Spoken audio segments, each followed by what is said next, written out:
Hello and welcome back to the channel. This is your host, Elizabeth. I want to thank you folks for joining us today for this topic that we're going to discuss. I know that some other channels have likely discussed this as well, but this is coming from our community, okay? So, some differences of opinions here, but going to be a great show. We got Nick Taylor going to be joining us. So, um, before we get started, I'm going to give a little background story before I add him in. Okay. So, first, I want to talk about how the U.S. is what we call a hegemony. Okay. So, what this means is that we typically put dominance over others. Okay. And we do this in many, many facets and ways. Okay. It's not just with all, it's with a lot of things, including our foreign policy. We're not going to get into that just yet because talking about the petrodollar does include foreign policy as well. Okay. So I just wanted to put that out there and let us, before we begin, I'm just going to take you through a few slides that I have, and then we're going to bring our guest on. Okay. All right. So let us get started here. And here we go. So when you look across your screen and you see, something is afoot. What could it be? What could it be? First, we're going to start off talking about the gold standard collapse, and then we will move into other questions. Okay, so I wanted you just to see that as well. Okay, so let's go to the chat quickly before I bring our guest on. Hello, Kari and Natasha and Shay, and thank you all for joining. We're going to bring our brother up here. Okay, he is away, but once he comes back, we're going to bring him up here, and we're going to have some good powwowing today. Okay, it's going to be really, really groovy. So I'm really excited about this. He and I have planned this for some time, but I have been traveling and moving about. Boom, boom, boom. Things happen. Now I'm stationary. I can sit and not be distracted, and we can have this great discussion amongst our personal political minds. Yes? Okay.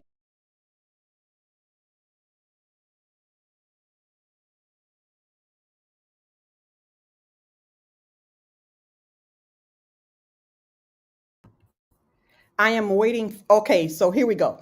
Nick has joined us back, so I'm going to add him to the screen, and then we're going to get started. So excuse me if we have technical difficulties because of the simple fact I have not been on StreamYard for some time. Okay, so just please bear with the sister. Okay. All right, here we go. I'm bringing Nick to the screen. Hello, Nick, and how are you?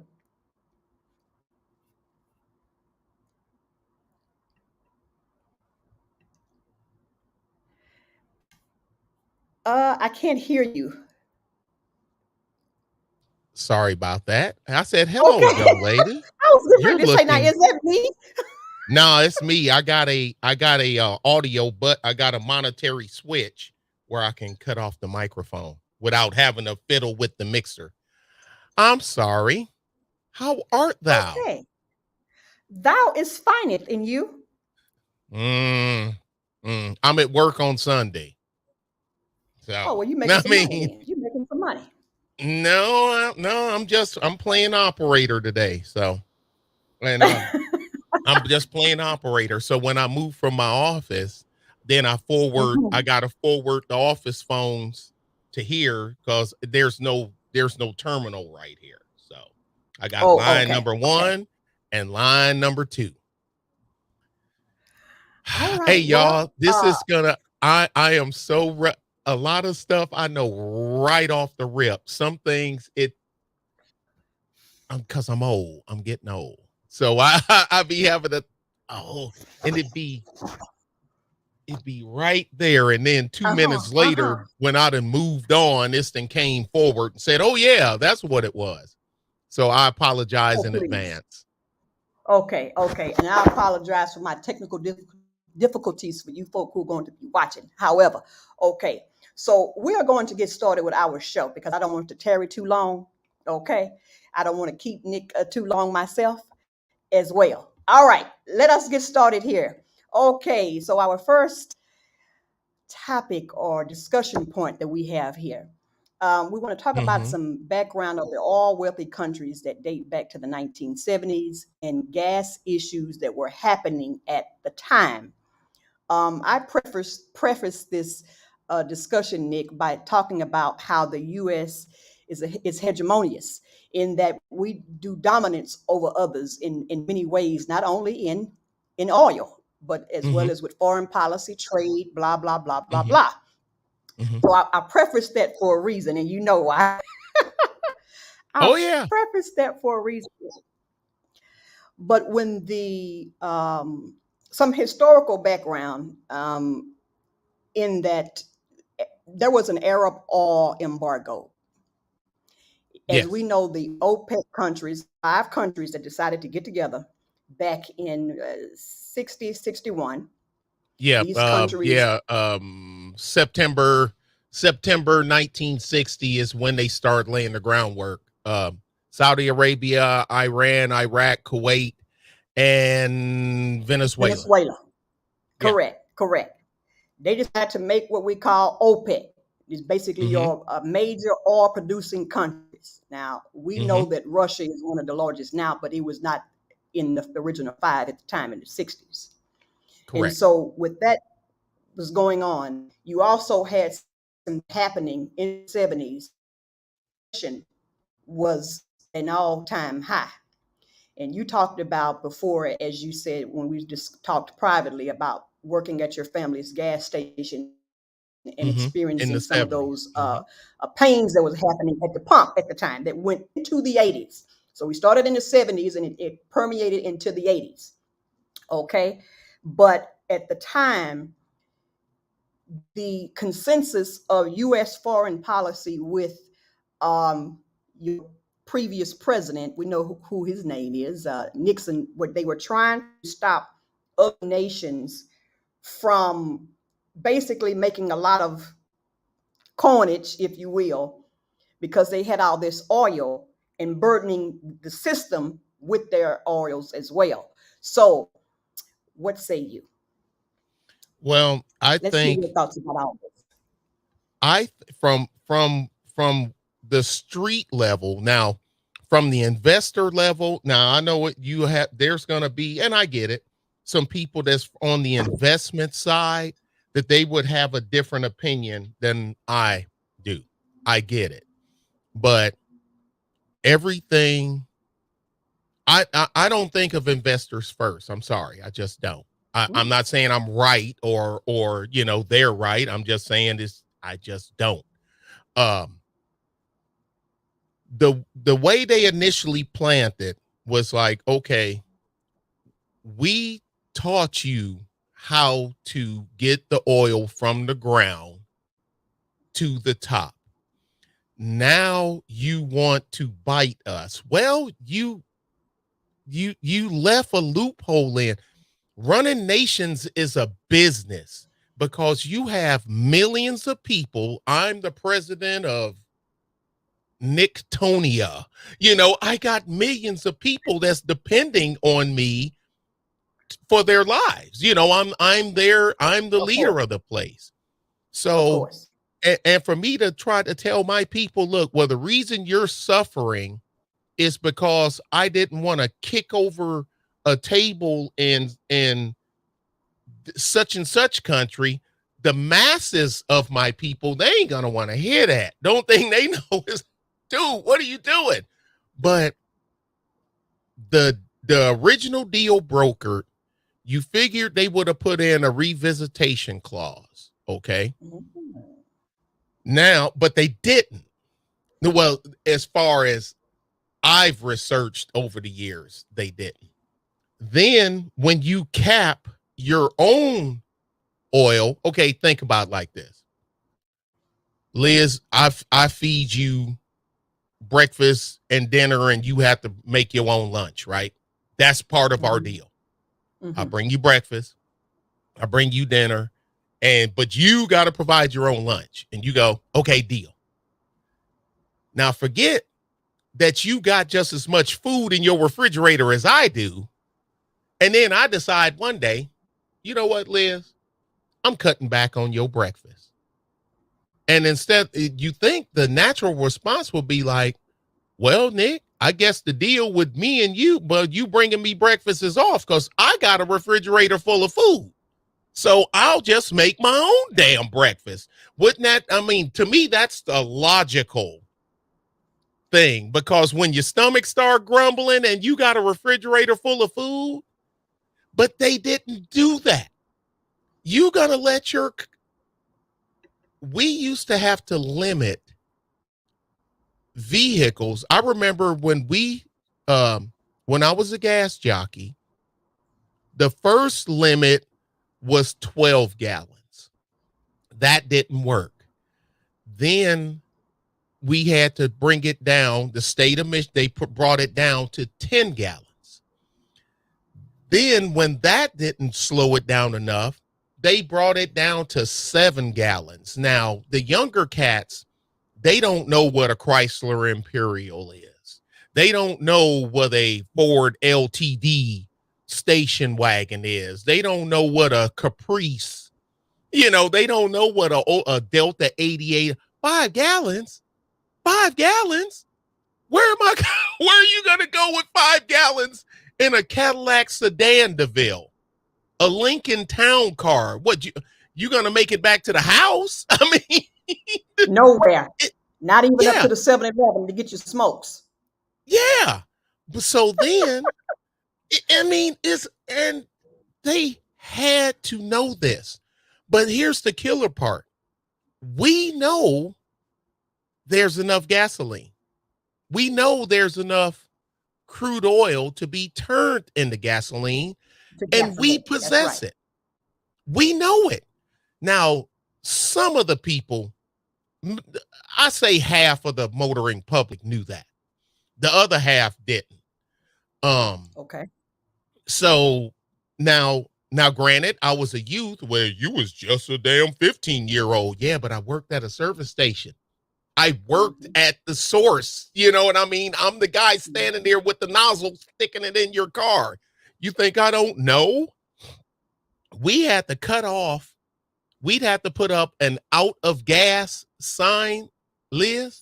Guess what? Yeah. Yes. We weren't out of gas. We reached our daily limit that was imposed. That's right. By the Department of Energy.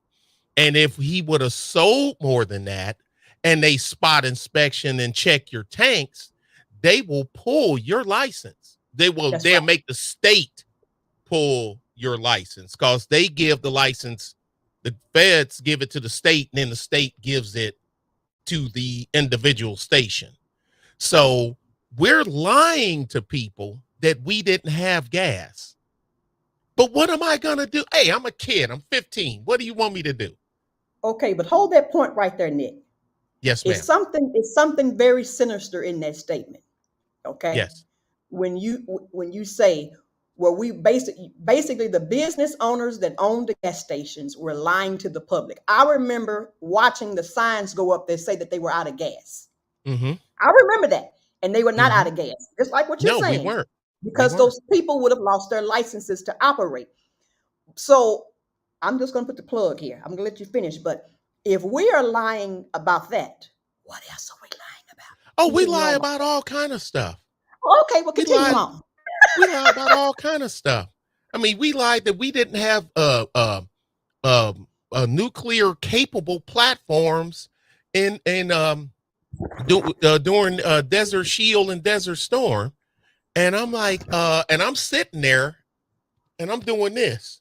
And I look behind me, and there's my battalion that I'm assigned to, full of 198 howitzers that are nuclear capable. We are capable of firing tactical nuclear. No, I'm not no intercontinental ballistic, but just your local tactical nukes.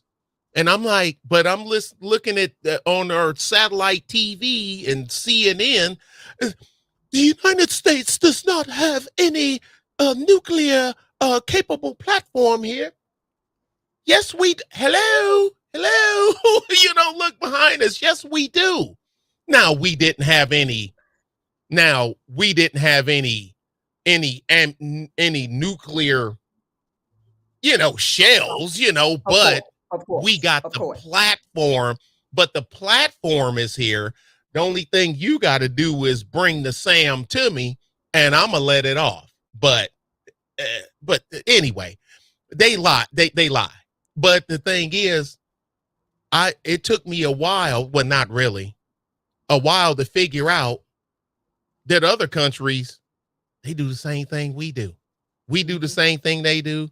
They do the same thing we do. And we sit back and I tell people, look what, I mean, we, the names, I mean, I ain't going to get in that. Pinochet, Galtieri.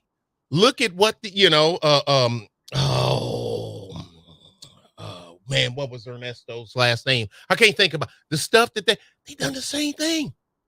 They Of done the course, same thing. of We course. just done it on a larger scale. Scale. Yes. Yeah. So we done it on a larger scale. And my mom, she always said this. She said, okay, look, let me tell you something. You stole $100, he stole $10. Are you both thieves? And then I'm like, well, yeah, but I only stole 10. But you did what? Stole. You You stole that stole. verb. Even though she Stole. was using it as a, allegory, we didn't actually steal anything. Of course. But Of course. she like, she said, in some people's eyes, they're gonna see you as being just as bad, and then other people are gonna see you as being bad, but not as bad because it wasn't their $10 that you stole. And she Sure. taught me Sure. that lesson, and I was like, Mom is kind of smart. Mom is kind of smart. Uh-huh. But Of yeah, course. yeah. Yeah, she Of was. course. She is. I'm gonna call her when I get off the stream today. I gotta call my mom. Right. But That's right. You gotta but call your yeah, mom. yeah, I got to. You never call her on Mother's Day. You will get cussed out. Don't do it. Yeah, because she say like the daddy say every day is Father's Day. Mama say every day is Mother's Day. Don't call me on no Yes. Mother's Day. That's so, and I'm the Yes. same way. But Yes. so I'll call her today because it's over with. That was last week. This oil thing, Mm-hmm. a lot of people, no one will take this back. No one, Republican or Democrat, has really held the Department of Energy, feet to the fire for that. Mm-hmm. Because Mm-hmm. even though they're a part of the government, they seem like they operate outside of the government. Now, I didn't understand that as a child, but then when I became member of a SOCOM unit in the Army, Mm-hmm. I Mm-hmm. understood your regular Army and SOCOM, Special Operations, Uh-huh. and Uh-huh. that's when I came into a whole new world when I was 23, because in my 5th year in is when I got went SOCOM. And you're above a lot of things, Mm-hmm. and I'll just stop there. Things that affect normal people, normal military operations, that don't apply to us. Mm-hmm. And the Mm-hmm. Department of Energy, that's the way I see them.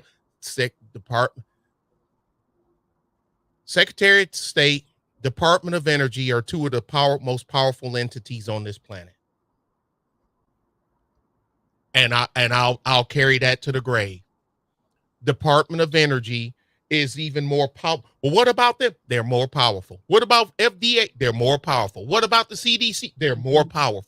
Mm-hmm. The Department of Mm-hmm. Energy make all of them look like freaking school kids. Want to know why? Yes. Ask me why. Ask me why. Ask me why. Why? Why, Nick Taylor? Why? The people want to know. Because everything, every nation, every first world and second world, I'm counting out the third because they can do they've Yeah, oh learned how to yes. do without, are energy dependent, and energy will sway elections. Yes, it will. Energy sways elections. I don't like this Joker, but uh, man, look, Rolling Brown. Hey, y'all. Hey, you think California ready for the Rolling Brownouts this year again? How long do you think they're gonna be willing to put up with that? Knowing that the state stopped the building of another power plant, a dam, uh, hydro dam, a hydro plant there, and stopped it over some snail and some a snail and some kind of goofy little bird. Mm-hmm. But they put up Mm-hmm. with it. They put up with it. They And still they stay there. do. You And keep, they do. yeah. But but what do And they they do? do. They get on social media, news, and they complain. But you keep this idiot in here. California has. Oh, and folks. Oh, well, I know Liz knows this. You say all right. Use the gas you getting in Ohio, in Minnesota, in Texas, in California. This is it's all the same gas. That old one gas is better than another thing. That is a long running myth. What changes is the additives per state. You have the additives. California has the most, which reduces its BTU output, which causes you to burn Mm-hmm. more of it, More. and That's right. That's right. the taxes that each state put on there. The people like, well, why is gas in California? Ours was $4.14, and in Texas, the same gas y'all had was $3.05. Talk to your Mm-hmm. governor's office. Talk to the State Exactly. Energy Board of California. But you know what, Nick? That also exists in Illinois as well, because I remember when I lived in Michigan. Oh, all the states do it. All of them Oh, do it. yeah. But the gas Mm-hmm. in Michigan would be cheaper the minute you hit that Illinois border. It went up just like it's like what you're talking about in terms of California. It's the same. But the people behind it, just as you're talking about, these are these elected officials playing Yes, games with their lives and lying and yes, acting like they don't know what's going on. yes. The people are duped. If well, I say the people, and I gotta stop saying people are duped. I really need to stop saying that. For real, all jokes Yeah, aside, because I don't say that. because yeah, because people aren't duped. It's like just because if somebody didn't hide something from me and I don't know it, that don't mean that they duped me. To dupe me, they would have to lie, obfuscate, divulge, hide, all that other stuff. If it's there and Mm-hmm. I just didn't go seek the answer, if anybody duped me, it's me. So that's the way I see that. So What key phrase you said to because you didn't go beyond yourself to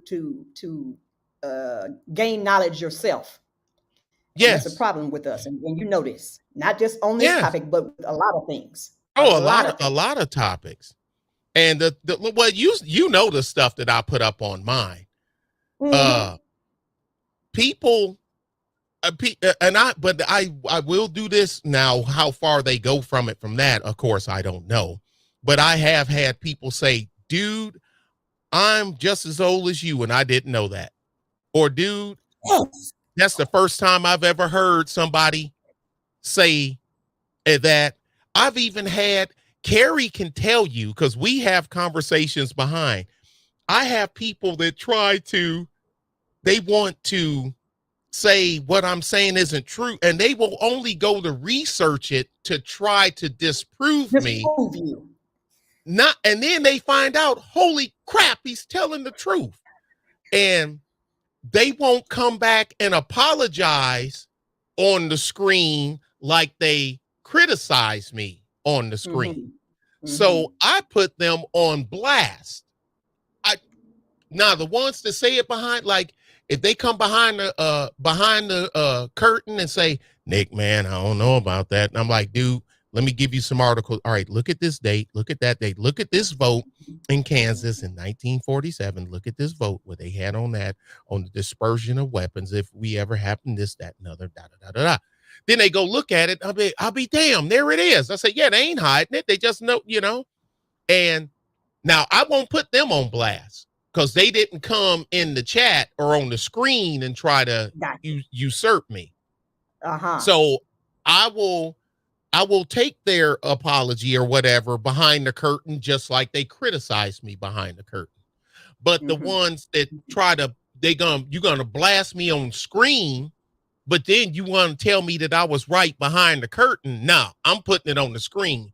If your nads is big enough to step up here and say it, be big enough to take it when I hit you with it. And I'm gonna hit you right in your nads. Well, Nick, let me ask you this. Since we yes, ma'am. I'm sorry. I ain't good, but I notice I ain't doing no cursing. I don't do that. Well, no, that's one of my. I don't do that on other people's platforms. But okay. Now, if I get started, you go ahead and join in. But so when we were talking about the nations that created OPEC, as you know, since 1961 up until I want to say 2018, you've had Qatar on, and I want to say 2018 the Congo. Yep, the Republic of the Congo joined. Equatorial Guinea joined in 2017. Yes.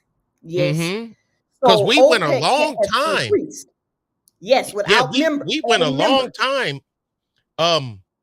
I think we hadn't added anyone since the 70s. And I could be wrong, but I want to say it was Angola was the last one that we had put on in the 70s. And then we went all that time of not putting anybody. Matter of fact, instead of me going off of memory, I got a computer in front of me, right? Well, as you know, too, you had Indonesia and was it Indonesia and Ecuador? I think that they had joined and then they suspended their membership and then they rejoined again. So you've had that too, from 61 until 2018. But when you think about the vast number of countries on the planet, the number that are members, it's still very, very small in comparison. Yes, I got it now. Okay, I got it. Qatar in 61, Indonesia in 62, Libya 62, Abu Dhabi 67. Now I remember that deal, but that deal stinks. Algeria 60. Go ahead. Yeah, but being where you're at, I'm not going to allow me to respectfully bow out of the Abu Dhabi one. Okay. Because I know how the region goes. I've been over there, and you're there now. Granted, I was on teams and armed to the teeth, but I'll just, out of respect for you and your safety, I'll shut up about that. Algeria 69, Nigeria 71, Ecuador 73, Angola 2007, Equatorial Guinea 2017, and the Republic of the Congo in 2018. 2018. That's what I thought. Yep. I figured it was something like that. So I was just saying that the number of countries that has grown this organization is still small in comparison, because as you know, there are other countries that also are oil producers.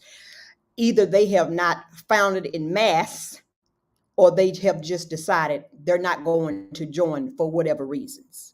Because as I said, you've had countries that have joined and then they have relinquished their membership and then they've re-upped as well. So something to think about. I'm going to put point number 2 here. That's because they can't screen. control the price, because they want to control. And I get it that you want to control your prices, but you have to, again, besides, this is the part where I ain't gonna say it, that a place that I told you I wasn't talking about, they didn't have a clause. They didn't have a clause for strategic reserve because they didn't have the required amount of armament to make that. And then like you want me to make a special concession for you that everybody else ain't gonna do. Because then if I was the president of Nigeria, I'd been like, wait a minute. So how does he get a strategic reserve and he don't have 5,000 pieces of military armament, defensive armament? But I mean, well, he makes more. I don't give a damn. I was going to say, because as you know, back in the 80s, Nigeria was raking in money with oil. Yes. Baby. Yes. They was getting piz aid. Yes. They were making buku money, bucks, as they say. Hey, y'all, a quick trick. Guess who Nigeria bought their first? Guess who Nigeria bought their first tanker from? Guess who? Listen. Hey, okay. You gotta help. I'm gonna help you. Help me. So let's go there for a minute. Let's expound upon this. As you know, we're gonna go a bit out of sequence with this, because current top oil producing nations. Okay, yes, I'm looking at it. But what it has allowed for countries to be able to do, because they are backing this against the dollar, and expand themselves to invest in all kinds of things. And so I can come to Nick and say, hey, Nick, I know that you over here pulling commercial vehicles. I see you got a fleet of X, Y, and Z. I mean, let me get 2 of them and I can pay you cash just like that. Versus before, you didn't accept the Naira. You see, you never accepted the Naira. So now you see that I have all this U.S. currency, and it's opening up. Yeah, but I would do that. I would do that because look here, I'm in South Texas. I'm in oil field. I'm in the Eagle Ford. That's where I'm at. And Texas is the largest oil producing state of the states in the United States that produce oil. And I think everybody knew Texas was an oil state, but I figure I'd throw it out anyway. But of course. It's Texas. I mean, you some places out here where I go, you drive at night, coming back from the Helena area, coming back up Santa Maria and everything, and it's total darkness, and the sky is just, you just see that them burners, them H2S burners burning, and it's just lit up out here, lit up. And guess what? Yes. I wouldn't have it any other way. I wouldn't. It's it's strength. Look, it. All right, I'm about ready to screw up. Now I was about ready to screw up. Okay. Oh, okay, but you didn't. Okay. Mexico was right across the border, right? A guy could come up to me and say, "Hello, sir. Hello, sir. How you doing? Hey, I see you got y'all had the impound auction." I said, "Yeah, but it's not us. It's the Karnes County Sheriff's Department. It's just my yard. I own the yard, but the auction is ran by the Sheriff's Department because these were vehicles impounded on behalf of the Sheriff's Department." And he say, "Well, I got however many million pesos it is, in Mexican money to buy that." And I'm going to do.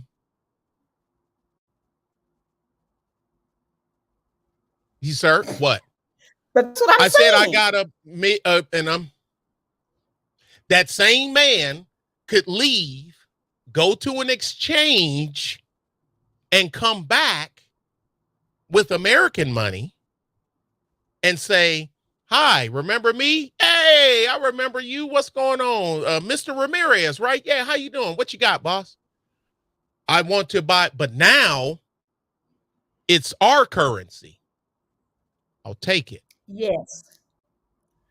And that's and because, and I think the gold standards stink. I'm not going to get into that because I'm no financial expert. I know oil. I know oil. But remember the video I done with You know gold too, but go ahead. remember remember the video I done with what's all comes out of a barrel of oil a couple of years? I think I Yes. just met you. Yes. And we were gonna touch on that. Yes, but Yeah, and people was like, you'd be surprised how many people was like, I had no idea all of that stuff comes out of a barrel. Where have you been? It's always been like that. It's always and been to, that way. and to the people, oh, well, this, that, and other, and all, we need to stop drilling. Dude, okay, you wearing clothes? Yeah. Is any of that polyester blend? Yeah. What do you think where do you think them polys come from? Is there tar on the road? Where you got asphalt on the road you drive on? Paint. Do you have shingles on the roof of your house? You got tire. They have no idea all of that comes out of that heavy crude that comes out of the ground. Yes, because that's part of the value chain of the natural resource. That's part of the whole value chain of all the things that can be made from it, or that what it's added into to create a final product. But most people, like you said, people are not invested in knowing all of that. They only are seeing the small, minuscule things that they're using at that time. They're not looking at the totality of something like that. They They like, just what? are not. I'll just ride my bike. Where are you going to get the oil? Where are you going to get the lubrication for your chains and your bearings? Where are you going to get the tires? Where are you going to get the vinyl cape covers to cover for your brakes? Where are you going to get the vinyl to make the vinyl cover for your seat? Mm-hmm. Mm-hmm.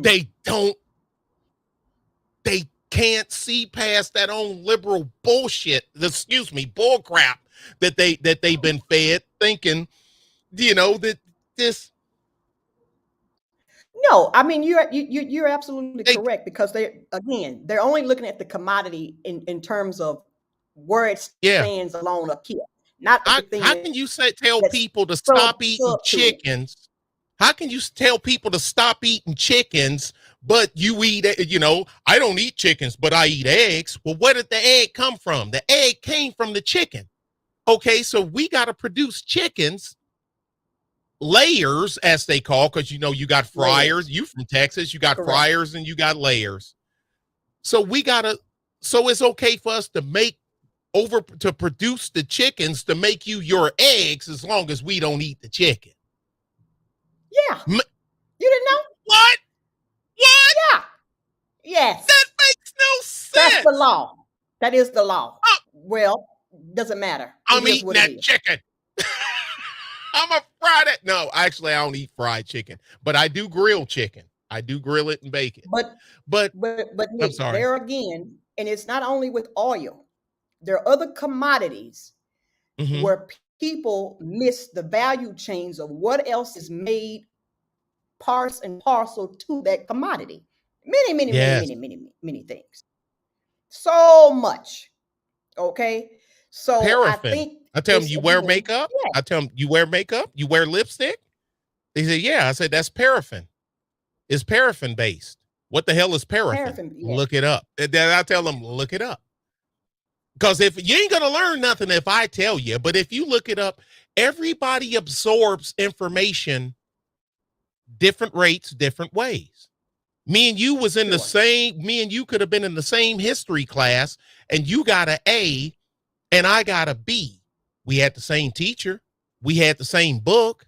We had the same study lessons. We had the same study hall. Me and you sat next to me in class. She used to pick on me in class, y'all. When the teacher wasn't looking, she thumping me on my ear and all kind of stuff. She's a bully. And just leave her alone. Let her do it. What do you mean let her do it? But I got a B, you got an A. That's because me and you filter information differently. It's the same information. And that's why I tell people, don't listen to me. I'll tell you when they ask me what's paraffin, go look it up. Don't just say it's wax. It's more to it than just it's wax. Go look it up. Or if they asked you, somebody ever asked you how do you get propane? I don't listen. I don't get into these conversations with folks because propane is a wonderful tool. But my point is that people are asking these questions. They're using the stuff and not really doing their own research to figure out what it is. Yeah. To really see how it affects their lives. And so, ladies and gentlemen, to you all who are watching us, understand something. Oil is not going anywhere. The basic premise here is oil is not going anywhere. You all can beg and plead for all this renewable energy. It's going nowhere. We can't. And nowhere fast. Let's say giant sky daddy through the clouds, whatever denomination people have, and he just go right now, and all the oil that's in the ground just disappears, just turns into dirt. And there's no more oil except for the oil that's already been pulled out. Civilization as we know it, what are we going to have? 6 months, maybe 6 months, 7 months. Now, the lower the nations, like the third world nations, they ain't going to feel the hit right off the bat because they don't have a lot already. First world nations. Into it, exactly. Right. First world nations, 6 months, we're done. I'm saying we're done. People going to be jumping off of roofs in $1,000 suits, wearing $1,000 pair of shoes like they was during the stock market crash. They're going to be murking themselves. Second world nations is next. Mm-hmm. Everything moves. And here's the thing. Whatever nation, whatever continent you're on, that's where you're stuck. You ain't getting, okay, because the plane, there's no more oil. So there's nothing more to make jet fuel. So guess who's going to get jettison out first? The ones that can afford it. Everybody else, you stuck. So wherever you're at, that's where you're going to be until you go to the potter's ground. That's where you're going to be. Now, so with that being said, how important is oil again? How important, you know what I'm saying? It's very important. It's as important as this water that we're drinking over here. Yeah. Because the water when they pump and filter the water, most of them things run on electricity. And most of the generators run on diesel. Diesel, that's right. And diesel comes from oil. The food that's in your store, you go to Walmart, everything in that Walmart, you go to Safeway, you go to Kroger, you go to everything in that building, you go to JCPenney's for your clothes and whatnot, or buy whatever. Everything in that building came on a truck. And all trucks run on diesel. Mm-hmm. That's right. No oil, no diesel. The people that work in the store, they cars run on gas. I got something. I'm gonna let you. Okay, the top oil producing nations. I'm sorry, United States. United States. Hey, this is a blood money is a fight. I'm of the. I adopted. I mean, I've been hearing it ever since. And yes, it predates Star Trek, even though the phrase was introduced to the masses by Star Trek. The needs of the many outweigh the needs of the few. Mm-hmm. And people go, oh, that was, I said, no, I said, that's actually, again, look it up. I mean, I'm not saying that, I mean, it was kind of cute and snaggy. I mean, but I knew it before then. Well, because dad and my granddad, they made sure Mm-hmm. you read. But I'll the things that I'll do that I'd have no problem doing. Some things right, some things questionable. Um, let's say you own my team, you own my squad. It's you and all the people right here in the chat. All the people. I ain't even got the chat on. I need to turn it back on. All the people in the chat, they own my squad. And there's some things that I would do to other people to protect you. You know Mm-hmm. what I Mm-hmm. mean? But because here we go again. I say the needs of the many. You are my many. They are the few. So if I got to make 20 people disappear for the all 100 of y'all that's on my team survive, then so be it. Okay, well, That's Nick, you're right. But if you use that same premise, now I'm not saying it's everybody, right, but everybody does wrong, it. But the thing is, the guy that I'm going but the against, other guy gets mad when you use it, Nick. he's doing it too. Not all I'm of them. just, I And then just if won. you're using it nefariously because you're trying to Yeah, save the 700 nefariously. million behind you, then what?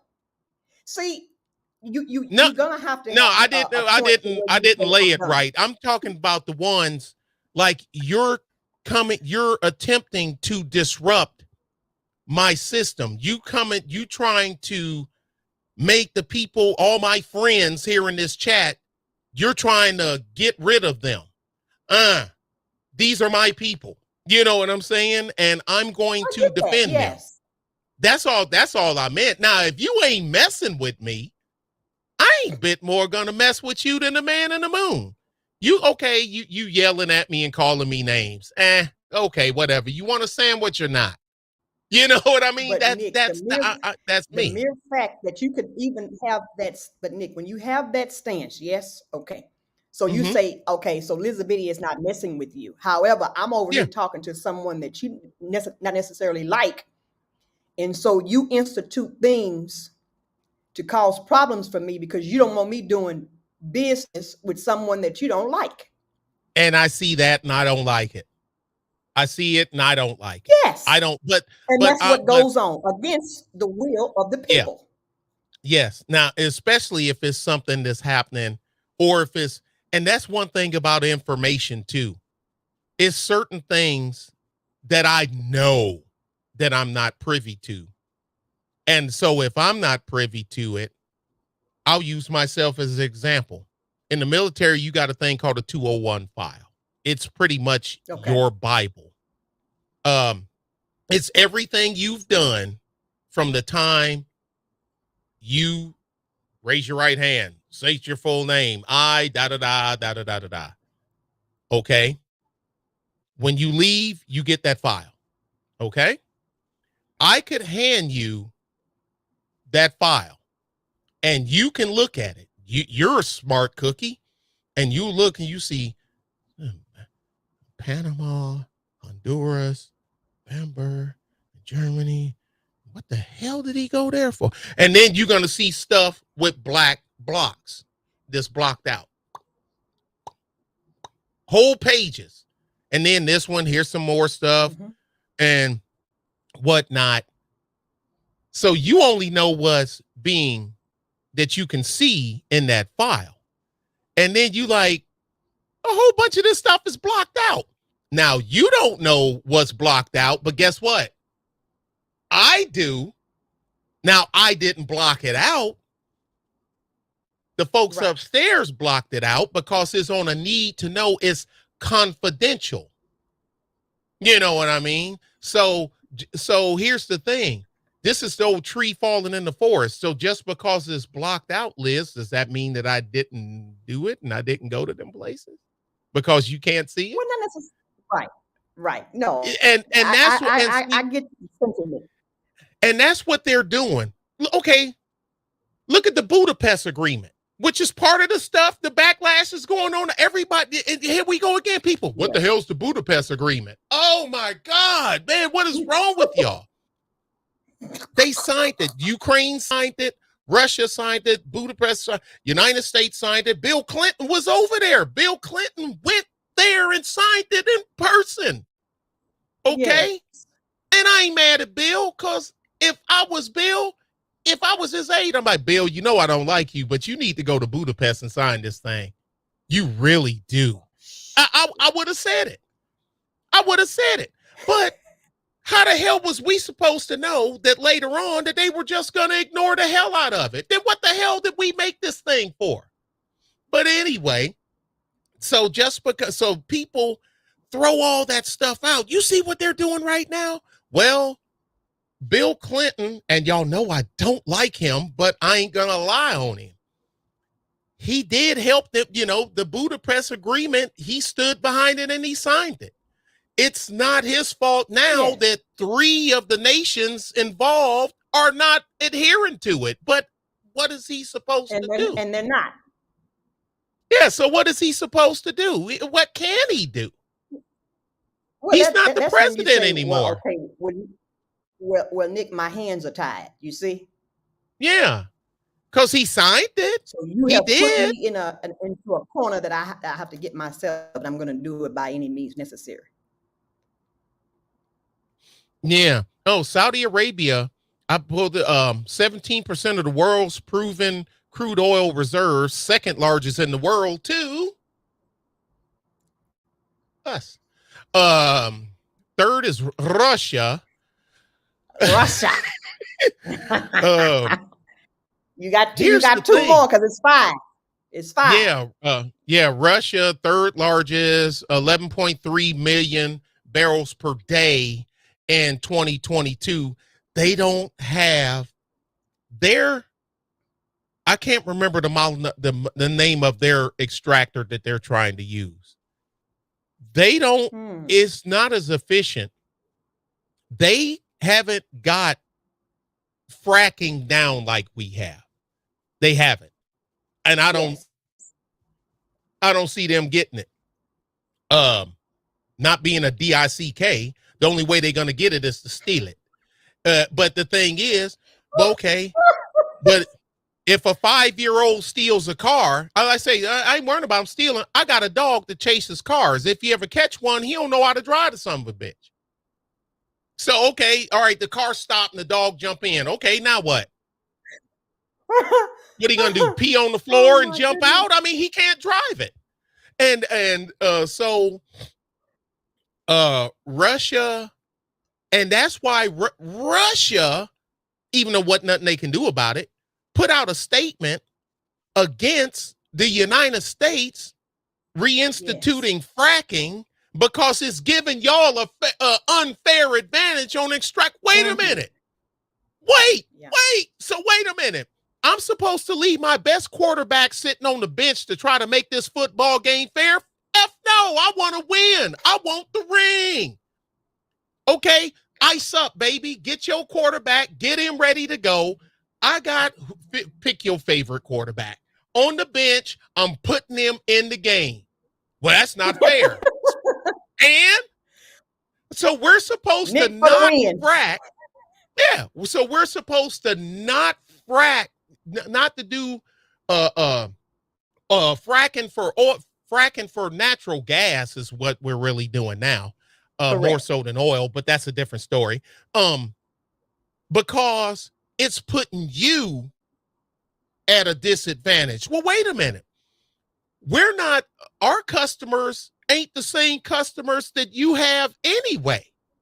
You know what I mean? So why are you, but what if they leave us to go to you because your frac technology? Okay, Vladimir, then you need to step your game. I get what he's saying, but okay, if it was you got Lizabitty products and you done found the secret to the streamline your pure cocoa butter producing capability, and you like, I got it.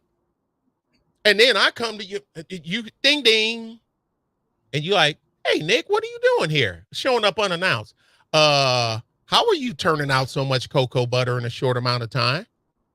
And you like, huh? Yeah, And well, I'm I like, want to know. yeah, I'm like, I want to know because right now, I was selling the cocoa butter. Now out selling me 5-1. Know what you gonna say? Bye, Nick, and you gonna close the door in my face. But that's what you supposed to do. So why should you?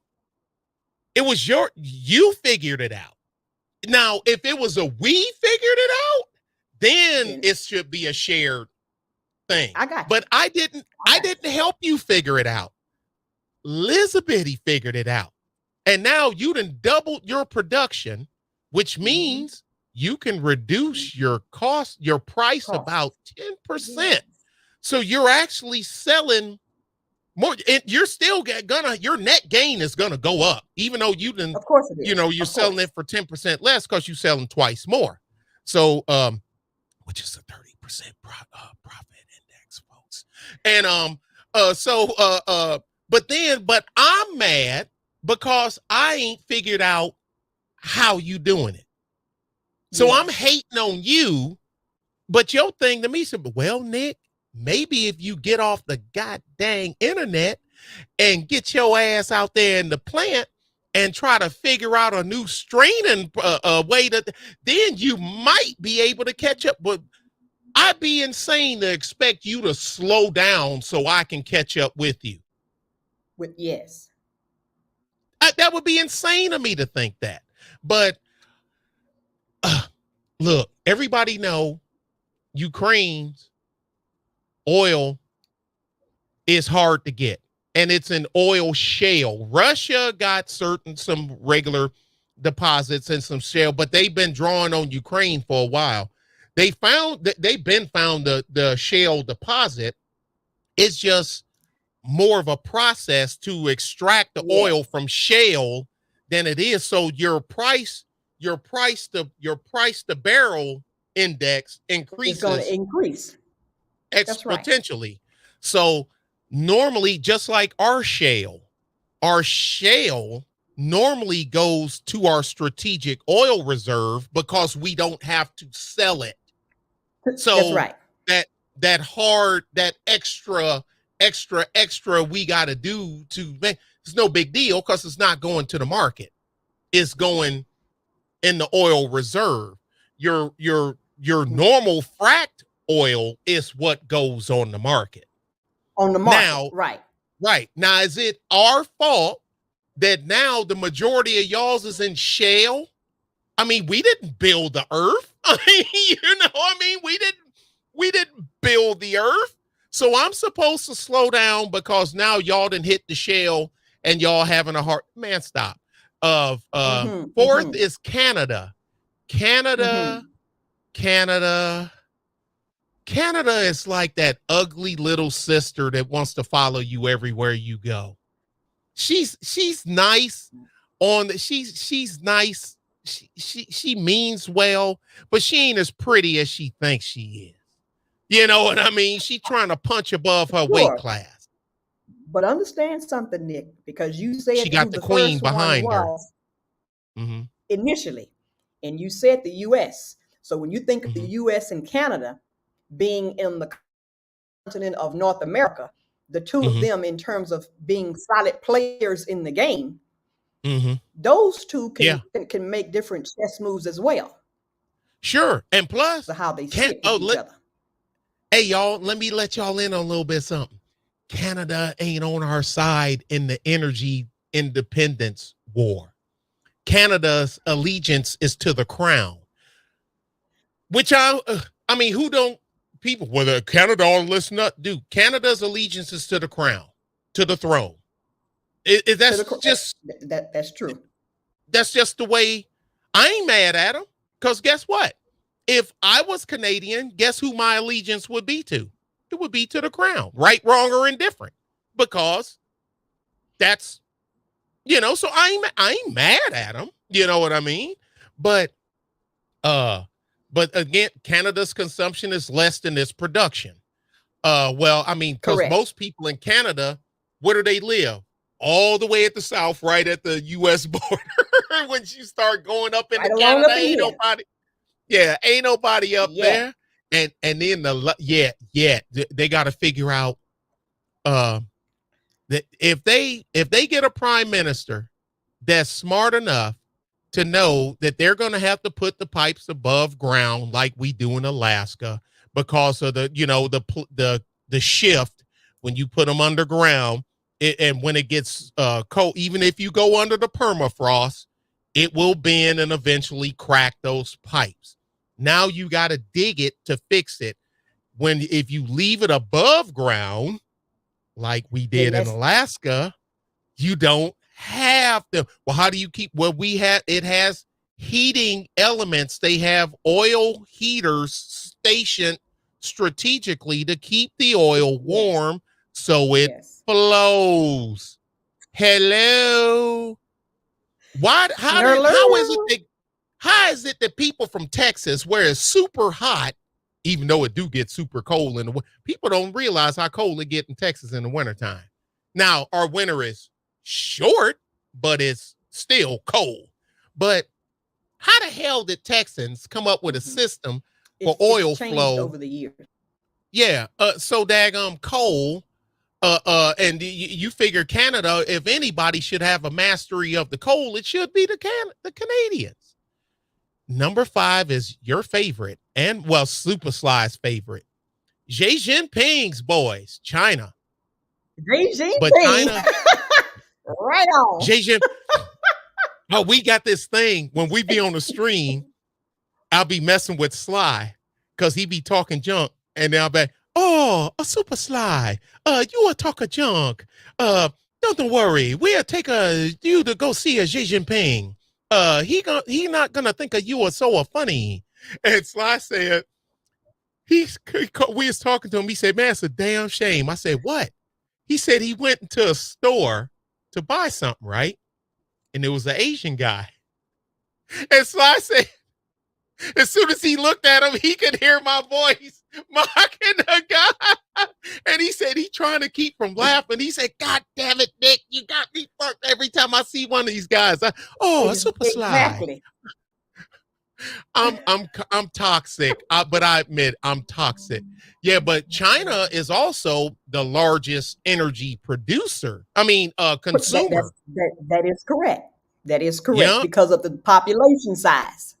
yeah, and the man. But wait a minute. So how come them tree huggers that's over here don't go over to China and tell them that they need to reduce their carbon footprint because they're Because gonna they're gonna disappear? get themselves ran up out of there. You know why? Stop playing. Now, Nick, why are you even going there?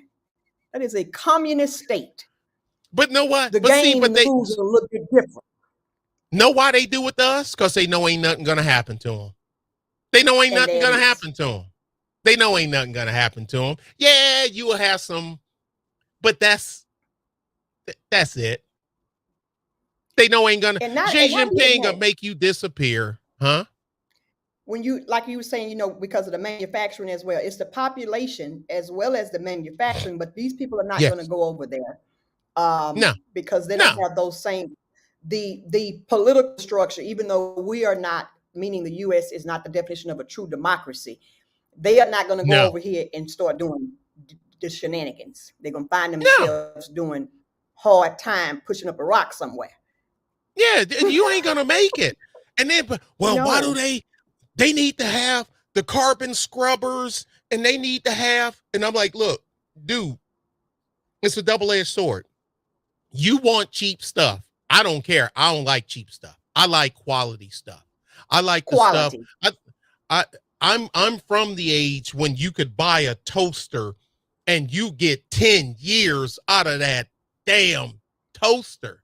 And it's working you every morning. You putting 2 slices of bread in it, and for 10 years, that toaster is gonna work. Not Nick, anymore. toasters, washing machines, Refrigerator. refrigerators. Do Yeah.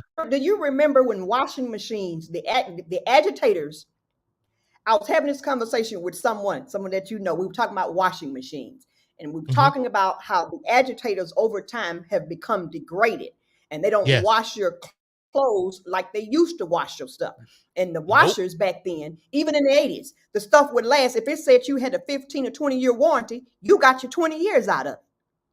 But they stopped it. You know why they stopped it. My Like wash, heat. yeah, well, cause yeah, oh yeah. My washing machine, I got a GE washing machine. I I bought this machine in 93, maybe 93, 94 at the Mm-hmm. latest. Still works. It just works. And if it blew up tomorrow, I'd be mad, but it's only so mad I can get. Cause you know what I'm saying? I mean, look how long. Because you got that's because you've gotten your use out of it. No, I get what you're saying. Yeah. Because you've gotten your Yeah. use out of it. So They you built, so you're fine they with that. You built. basically what you paid for it, you've gotten your money's worth. Oh, I got my money out of it a long time ago. Long time ago.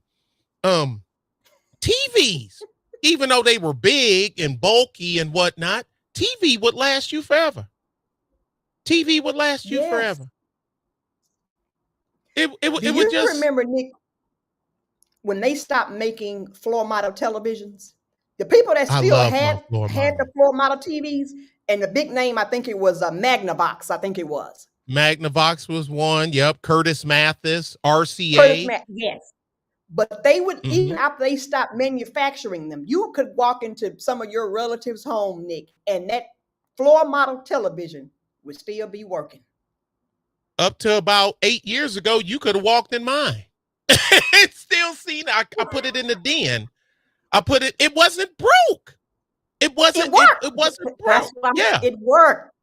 Yeah. And when it finally broke and a guy came out, it was some controller thing. He said, like, the TV itself isn't broke. This controller thing is broke and there ain't no replacement for it. So you just gonna have to so I had to throw the whole So thing away. exactly, But I exactly. but I had that thing since forever. Since Yes, forever. And it yes, worked beautifully. yes. They worked. L- So over Hey, what do you time, Mhm. go Go ahead. ahead. No, no, no, no. Well, I was Finish your gonna, thought. I was going to say over time because you talked about, you're not into the cheap, you're looking for the quality. But as you know, over time, what has happened is when if a person, and we call them big ticket items. If Mhm. a person keeps a television for 15 years, Mhm. how can the Elizabeth Corporation make money? I can't, because You you're have to not charge buying the more for the frequency. you got to charge more for the TV up front. Even but Nick, even if you charge more for the television, Mhm. and let's say that Carrie comes and buys one, okay? Mhm. Oh, She's not going to Carrie buy getting that another big one for Carrie 15, getting a 20 70 years. inch. But Carrie what I'm getting a big one. but right, but my point is, even if she does that, I still can't make any money off of her because she's not going to buy another one for XYZ time. So this is where the degradation in parts when you are assembling these items comes in. All of that. So Yes. and that plays in every facet of everything, including the topic of the day, oil.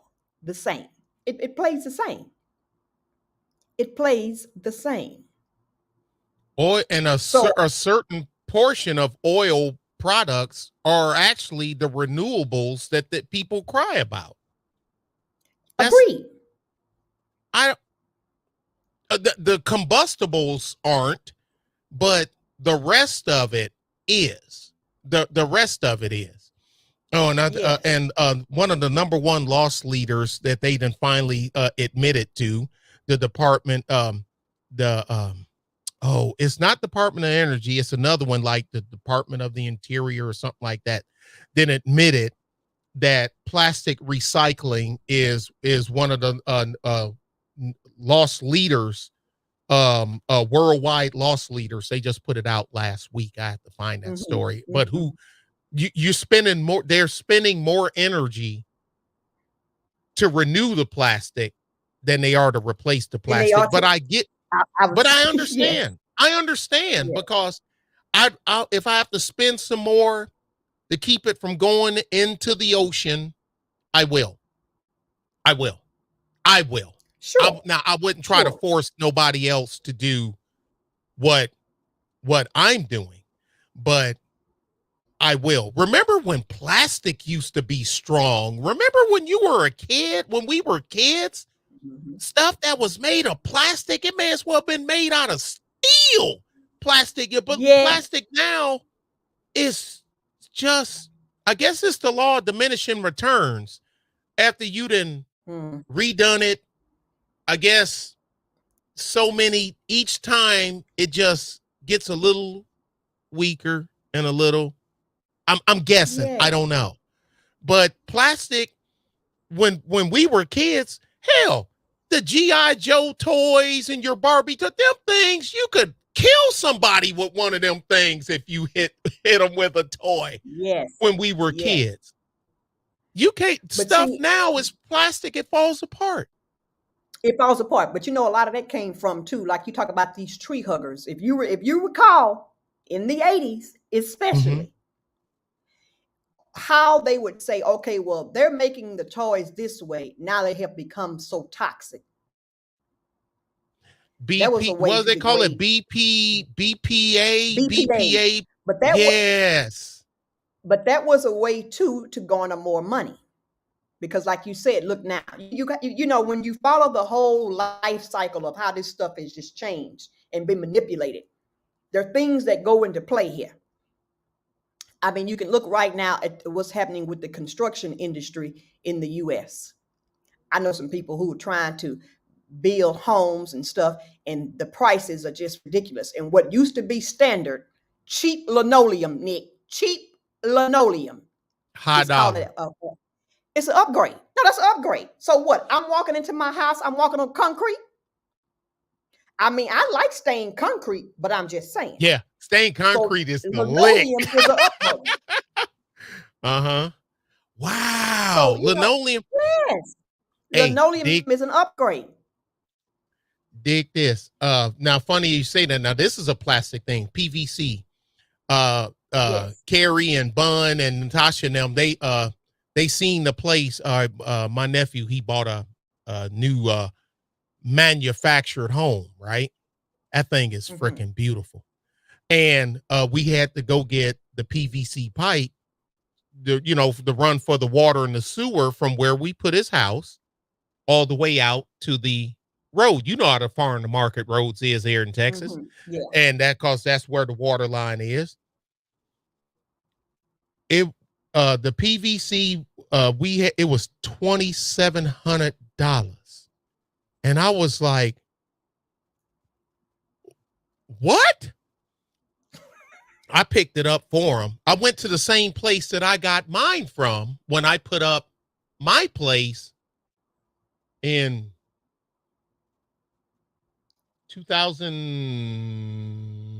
2007 when I got my place.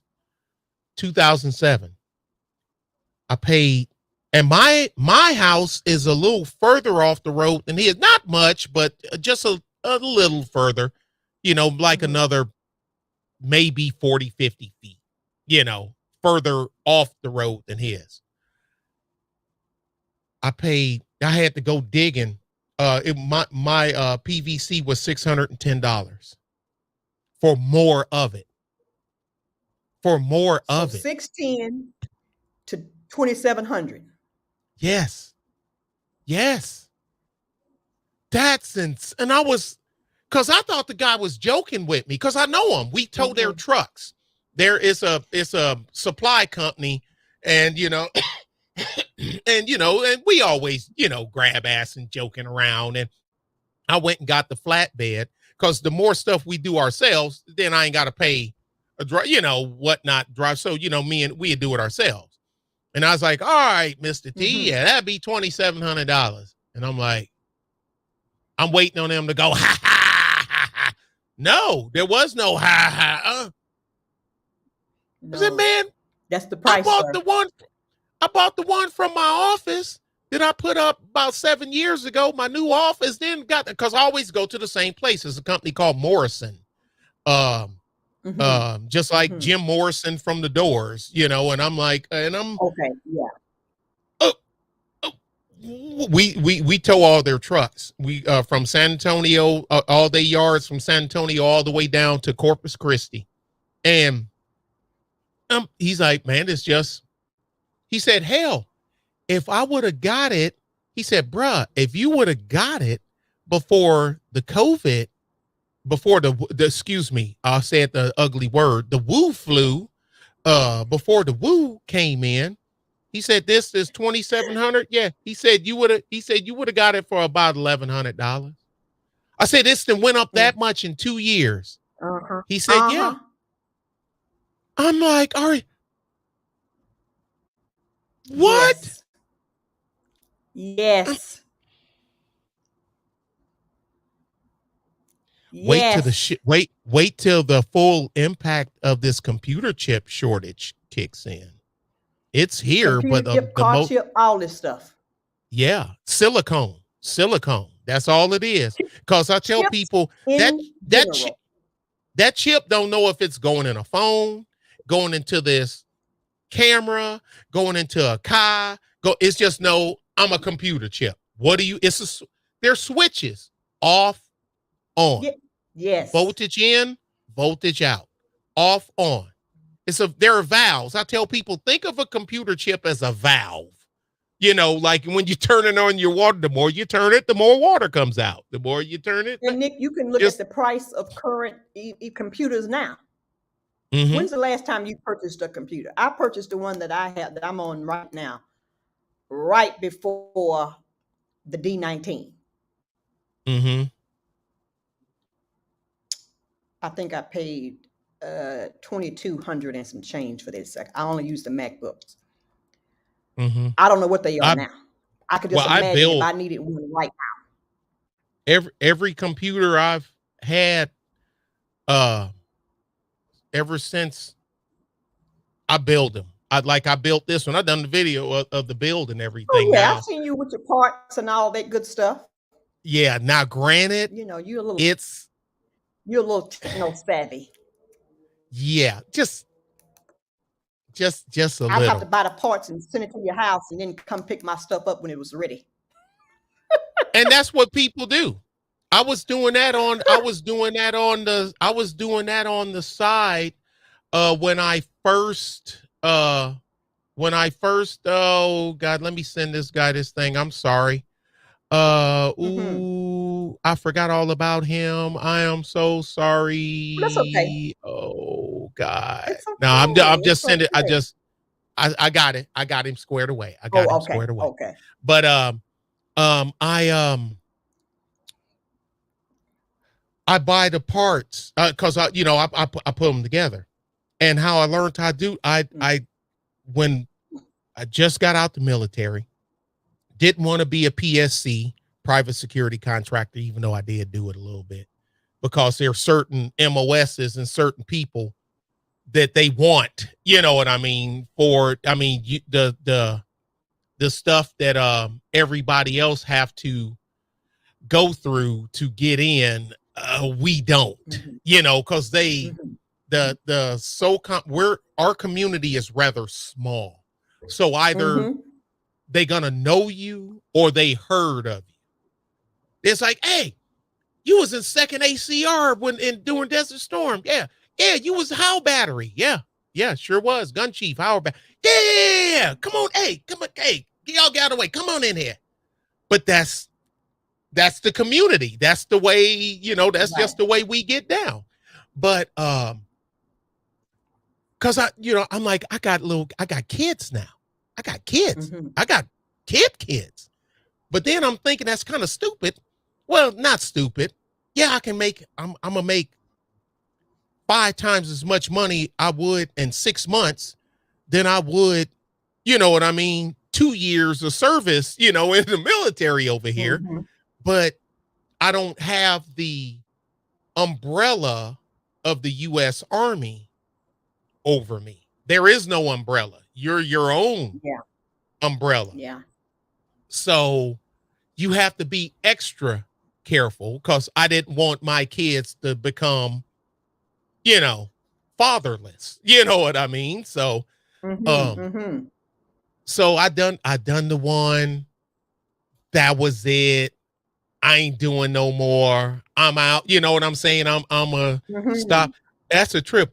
I got it. And then there's a picture on USA Today. They pulled it down.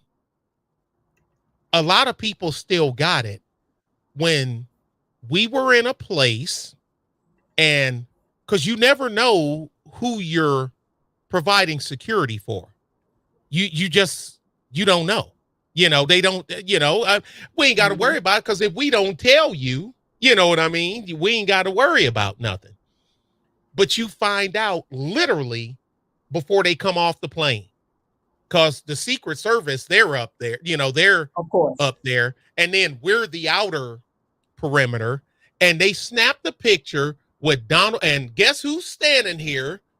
Who's standing here with an M21 full tack gear and Donald Rumsfeld walking right behind me? And click, and now, and I'm just, of course, I ain't all in the, I'm just standing here with my head turned to the side, and I saw the picture. I'm like, can y'all take him out of the picture? That's just a good shot of me. Get his ass out of my picture. But I tell people that life, you meet a lot of the brass, and the Mm-hmm. way Mm-hmm. they are away from the scene and the versus out there, two totally different things, except for the retired generals. They're the same. They even talk to you the same. You're like, dude, all right, now you work for the State Department, retired 3-star general, blah, blah, blah. This guy Mm-hmm. work over here, retired 2-star general, blah, blah, blah. Guess what? When the camera's off, Mm-hmm. they come and talk to us. What was your MOS? I said, well, started out at 13 Bravo, then went Calf Scout, and then this, that, and Uh-huh. oh, Calf Scout. Oh, okay, yeah, this, that. And they had talked to you for a hot second. And you got any family? Yes, sir. Da, da, da, da, da, da, da. And this, that, and they actually talk, but they still like a general. They still think they got 3 stars, you know what I'm saying, or 4 stars or 2 stars. They go back to being a soldier for 2 minutes, and then they go back into talking head for the department of this, talking head for the department of that. But for a brief second, they see us standing there, you know what I mean, when they come off the plane, and Of they course. have Of come course. over, and talk to you and everything. Ask you, who was your battalion Well, commander?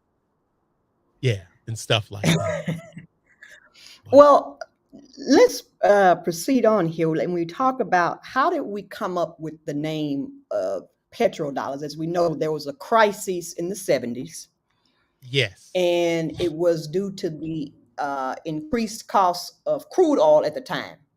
yes. And so you basically increase the dollar holdings of foreign producers. Mm-hmm. So the dollar was going to be, I guess, I don't want to use the word the the new gold standard in a sense, but the dollar in the It's the 70s oil standard. became It backed was the by oil oil, standard. if you Yeah. sense. Yeah. Yes, the oil. Yeah. Yeah, good Yeah. I call, choice. instead of gold standard, I call it the oil standard, because like if Australia wants to buy some oil and they have to sign a deal with an with OPEC, with one, because you don't know which OPEC company you getting the oil from. They sell it like it's just all going into one big jug, and they just Correct. Saudi That is Arabia correct. pour this That's in, correct. Kuwait pour this, and I need to buy 2 million barrels or whatever. It's more than that, but still, I'm just make it easy denomination. 1 million barrels. Mm-hmm. When Australia writes the check, it's a bank transfer, but you know what I mean. When they write the check, The guy. Yeah. it has to be in US dollars. No matter what country you're from, no matter where you're sending the oil, no matter what denomination you're used to, you have to use the base currency of the United States dollar. And the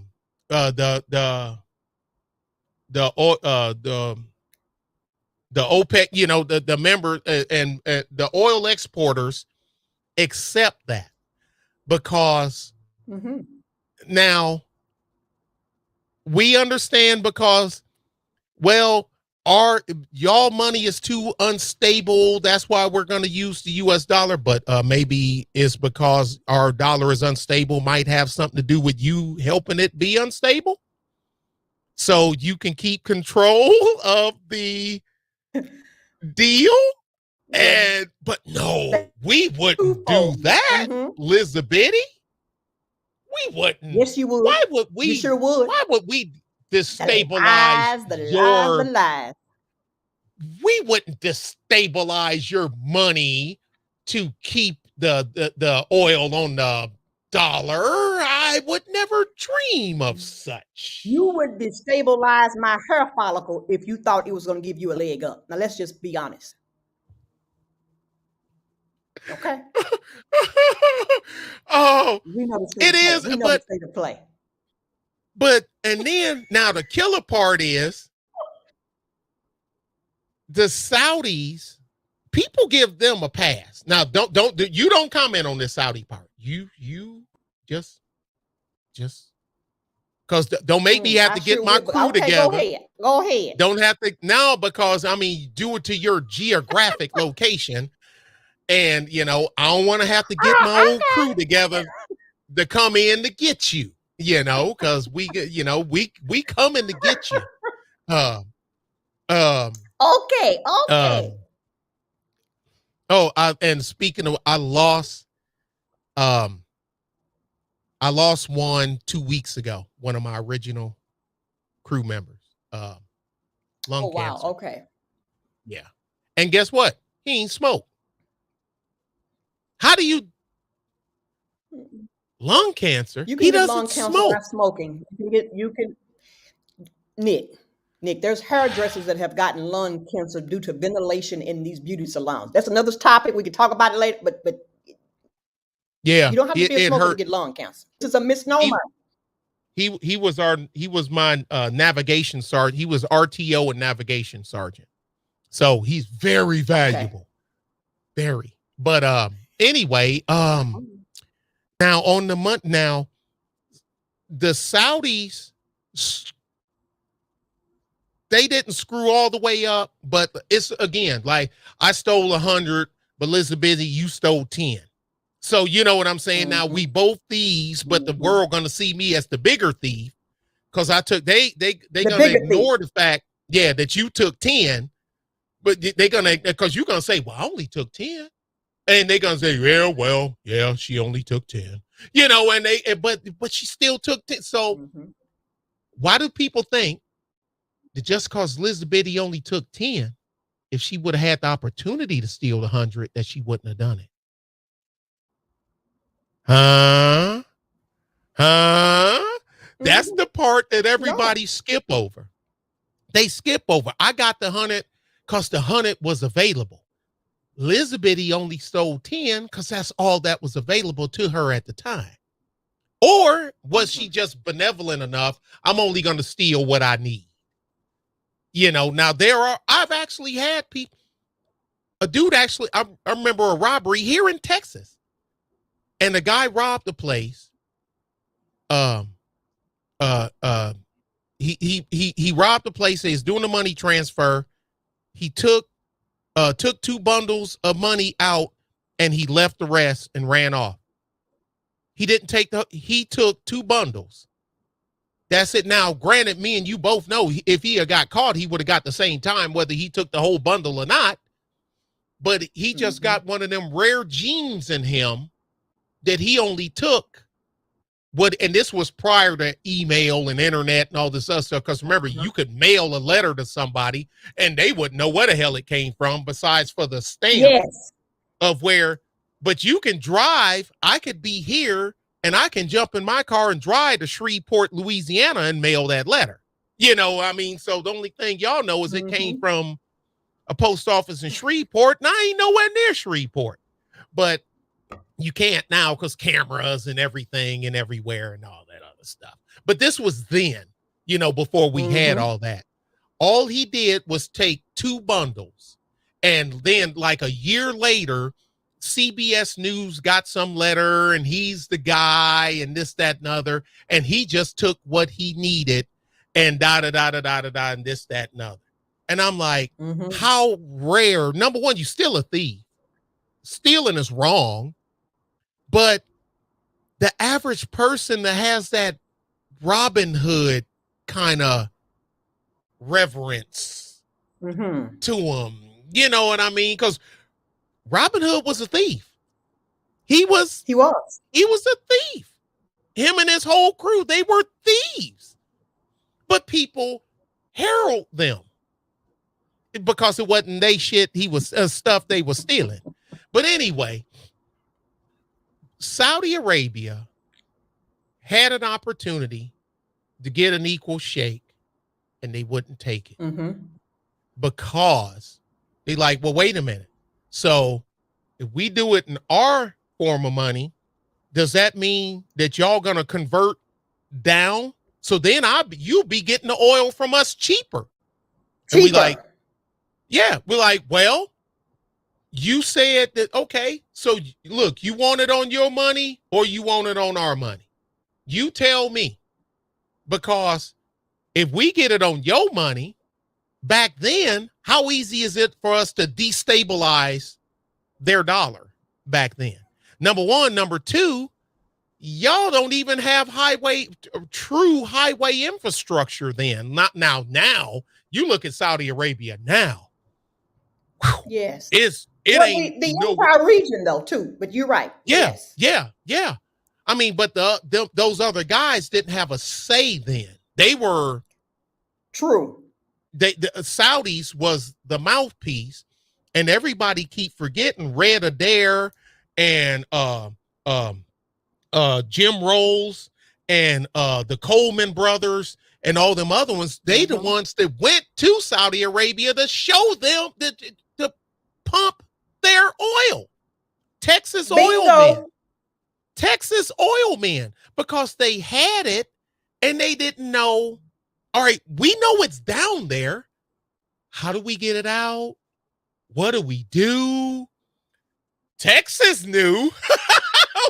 We'll show you. Don't worry, we'll show you. But the Saudis are uber rich behind 3 Texas oil families and Standard Oil out of California. Well, they were just headquartered in California. Standard Oil, which from the robber baron days, but we already, we know all that stuff.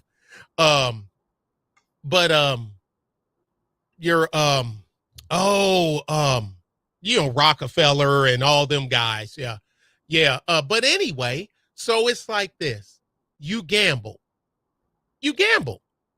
So yes, we gamble. Sometime you win. Sometime you lose. They lost, but did they really lose? Well, I'll say, you know what I mean? It's twofold. No, I get you, and it's twofold, Nick. Sure, as I said earlier, they've gained in that by using this currency. It has allotted them to be able to purchase other things that maybe they would not have been able to because of their own currency. I get that. Now, I ain't saying I like it. I'm not saying right. But I'm just saying it's twofold in that, because it also goes back to what you were saying too about making things unstable. Yeah. So that they can get things cheaper. Blah blah blah blah blah. Yeah. All of that. Can you fight me off? Can you fight me off? If you can fight me off, then you won. You got it. In the 1970s, sure, we had, I would say, the U.S. in terms of how other nations looked at us. The Britons were still powerful too. Very powerful. Sure, but we had a lot of eminence in that people still looked at us as like the big dog. Mm-hmm. I mean, we were hugely popular in that, and so in terms of backing or using the dollar to say, well, it's going to be the currency of trade for all globally, Mm-hmm. that made the dollar, in terms of its value. Keep in mind, in the 70s, we had that inflation with the oil and all of that, Nick. It skyrocketed once it began to level out. It took some Yes. time, but it Yes. skyrocketed. Okay. Yes. So even all of these backdoor deals, Nick, that were going on to make this thing happen, Mm-hmm. it gave the dollar its prominence. Mm-hmm. Yes. If Shell would have, So if Shell would have stuck, if Shell would have stuck with BP, it'd be a different. We'd be in a whole different world you think because so? they were, yeah. They were the exploratory part. It's True. okay. True. Think of it like this. College football. I don't, I'm a big college football guy. Big college football guy. You know what a scout is. You know what a talent. You know Mhm. what Of scouts are. course. Of course. That's what BP and Shell done. They were the scouts. See, okay, Mhm. I'm the coach. I'm the head of the athletic department of Mhm. the Texas Longhorn football program. I ain't, I can only train up the recruits that you, Elizabeth from BP, and Carrie from uh uh Carrie from Shell bring me. You see what I'm saying? Then people, Okay. I need y'all to, and they were the exploratory part. Exxon, a lot of people don't know this. Exxon done no exploration. Texaco done no exploration. No, that Two was by companies the done. outsourcing. Hmm, The hmm, outsourcing. yeah, because y'all went out there and actually found it. You brokered a deal. We come in with the big hammers and we break rocks. That's my job. But I can't break the rock, Elizabeth, until you take me to, I don't know how to And tell me find that it. the all is yes. Yeah. Yes. And Exactly. so if them Exactly. two would have stuck together, but they split, and now you got competing factions. And when you're talking billions of dollars and Billions. billions, which turn into trillions and all kind of other stuff, because you can buy influence. You can buy influence. So now Elizabeth is giving me a 0.5% discount for going with her exploration team versus Carrie's over at Shell. Well, that's only 0.5%. What was their range? What was their range last year? 237 billion dollars. So what's half a Mm-hmm. percent of that? Mm-hmm. That's a lot of Mm-hmm. money. It's a lot of That's money. a lot of It money. seems minuscule until you start doing some Yeah. mathematics. Yeah, 0.5% ain't shit when you talking, what you got? I got $5. You know what I mean? But you talking $700 billion, $600 billion. That 0.5%, that's a lot of Yes. money. That's a And lot of at the money. time, there was only 3 people running Shell. So we get to split that 0.5% between me, you, and you on top of what we already getting. Yeah. So not That's a only lot of were they money. making, like you talked about, the Saudis getting rich, they were profiting from that small percentage Yes. that they were getting off the contract. So yeah. Yeah. And the Saudis then, now people get, I say, well, I tell people, I said, okay, dude, tell me the giant programs that you talk about that the Saudis gave for their people, and how the oil barons and how the sheikhs and everything provide then they exactly shut up, dude. They'll find themselves dead, chopped up in the trunk of a brand new You better Mercedes say it. Benz You over better there. say it. Yeah. You better But say people, I can see it now. Mr. Taylor, you make a valid point. You come to Palace and we talk about it over lunch. Guess who ain't never it. gonna show up for lunch? Me. Me. Don't go. Don't go. You ain't you ain't gonna make it. Or you may make it You're in. gonna be You ain't you're gonna gonna be make it like out. Jimmy Hoffa. You'll be like Yeah. Jimmy Hoffa, Nick. Yeah. Oh man.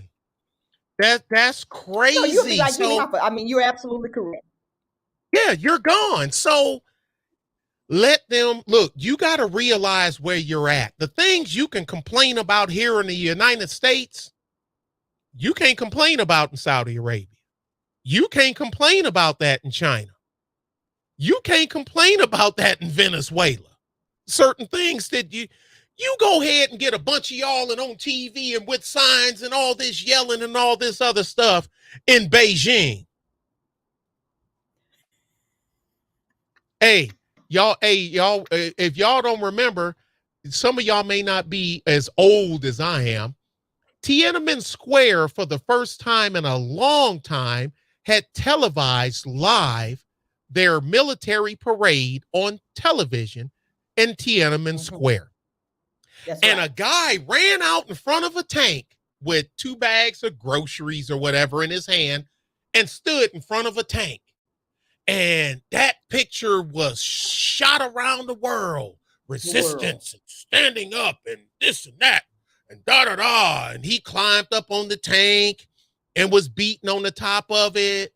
And then some people ran off because it was live. It was live analog TV shot around the world. They ain't done it since. Now it's all pre-recorded just in case. Do you know what? Hey, y'all, guess what happened to that man? Now they asked, they like, well, we don't know. The local police, they pick him up and they take him. What's his disposition? Next question. But I said, next question. They killed him. Then so then after they killed him, they look, here he is. Here he is. His, Hu Mai. Here he is. And then people going, that's not him. Yes, it is. Exactly. No, that guy is I'm sorry. I'm sorry. What did you say? I don't think I heard you. Yeah, hi, Hu Mei, how you? Good to see you again. They will make your ass disappear. You can't do that there, what you do here. No, and people, do we have our problems here? Oh, of course we do. But for the most part, we can go out places and yell and make videos, and I can say how much I don't like Trump or say how much I don't like Joe Biden and make memes of both of them, and there's nothing going to happen to me. As long as you don't make verbalize a threat of doing something to them. Now you do that, then black suburbans coming to see you. You know what I mean? But making cartoons, political cartoons and whatnot, you go ahead and make a political cartoon and you work for a Russian newspaper and you in Russia. No. No. Well, I recognize the freedom in that. However, like you said when we initially started too, sometimes that freedom ain't so free. No, nothing's free. Freedom ain't free. Freedom is hard work, and we're losing it by the minute. And but some people are giving it away. Wait a minute. Wait a minute. Why is Sly? Okay, wait a minute. Why is Sly down here? Wait, watch this. Watch this. Well, Sly.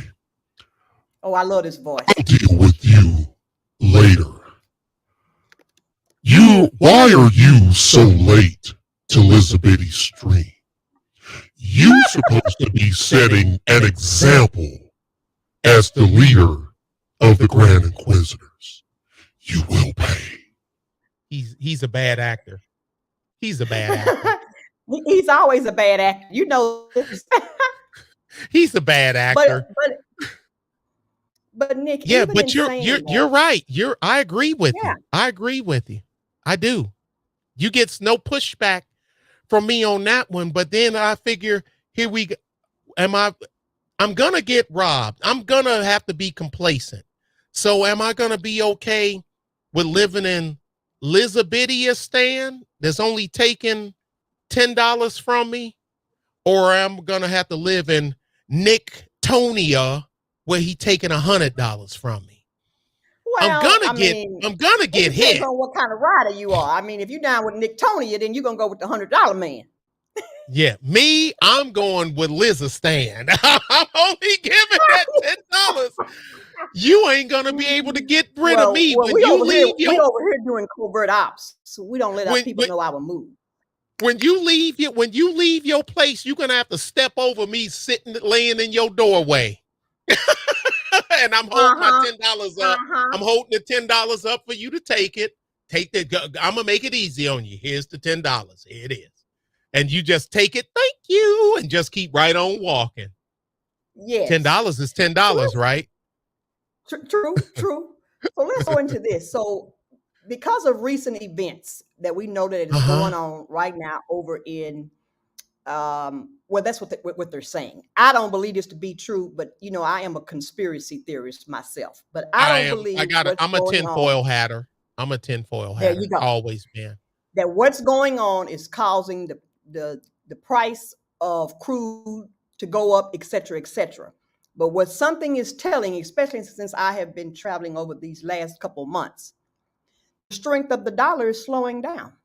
And so because all this stuff is pegged to the dollar, that stuff is going up. Yeah. Which is on par with the rate of inflation is just out of hand worldwide. It's out of hand worldwide. So when you see countries like China, Russia, and India deciding that they want to use their own currencies to back black gold, is that an issue for our dollar? What are the causes that's going to happen if more countries do that, Nick? What do you think is going to happen to the dollar? Sort of yes and sort of no. Sort of yes, but it's only going to be temporary. I got a link from that Bloomberg done. I'm going to put it in your chat if that's okay. Okay, go ahead. And I'm not gonna expound on it. I'm just, so if people want to consume it, it's there for their consumption. I think if we were like a one-trick pony, I don't think it went through. Okay, try it again. I just made you a mod, so try it again. Okay. Let me try. Yeah, there it is. Okay, thank you. Okay. Now, it's on this very subject, and I've read multiple stories, but I'm kind of surprised that's the closest one that I'm like 70% with. The rest of them, some of them were just even far out for me. But I think being that we have toeholds in so many things and in so many places, we're going to feel a little bit of heat. The further, know who the one's going to suffer the most? Us in the middle. Because the people at the top, all the way at the top, the creme de la creme, they're going to go, boom. Oh, what was that? You know what I mean? But when they get the sniffles, we get pneumonia. You know what I mean? Us folks in the middle. And we live in a nation that unless you're on the street, you may not be eating steak, but you're gonna eat. And it ain't a color thing. it's a economics thing because you got poor white people, poor Mexicans, poor blacks, and they all get the same Section 8 voucher that and they build, some of them then built new affordable housing facilities. You ought to see San Antonio. I went back to San Antonio and I was like, where the hell did all this stuff come from? Low, no, it don't say low income. It says affordable. Affordable.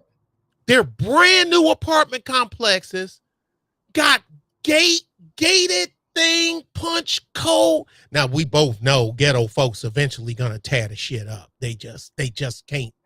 They can't help it. You can take some folks out of the ghetto, but you can't take the ghetto out of some folks. Not all, because there are some folks that's in the ghetto that's some of the nicest, kindest people that you want to meet. They're just in a bad spot. You know what I mean? And but they get taken care of, Liz, more than people like you and I. See, we're in the middle.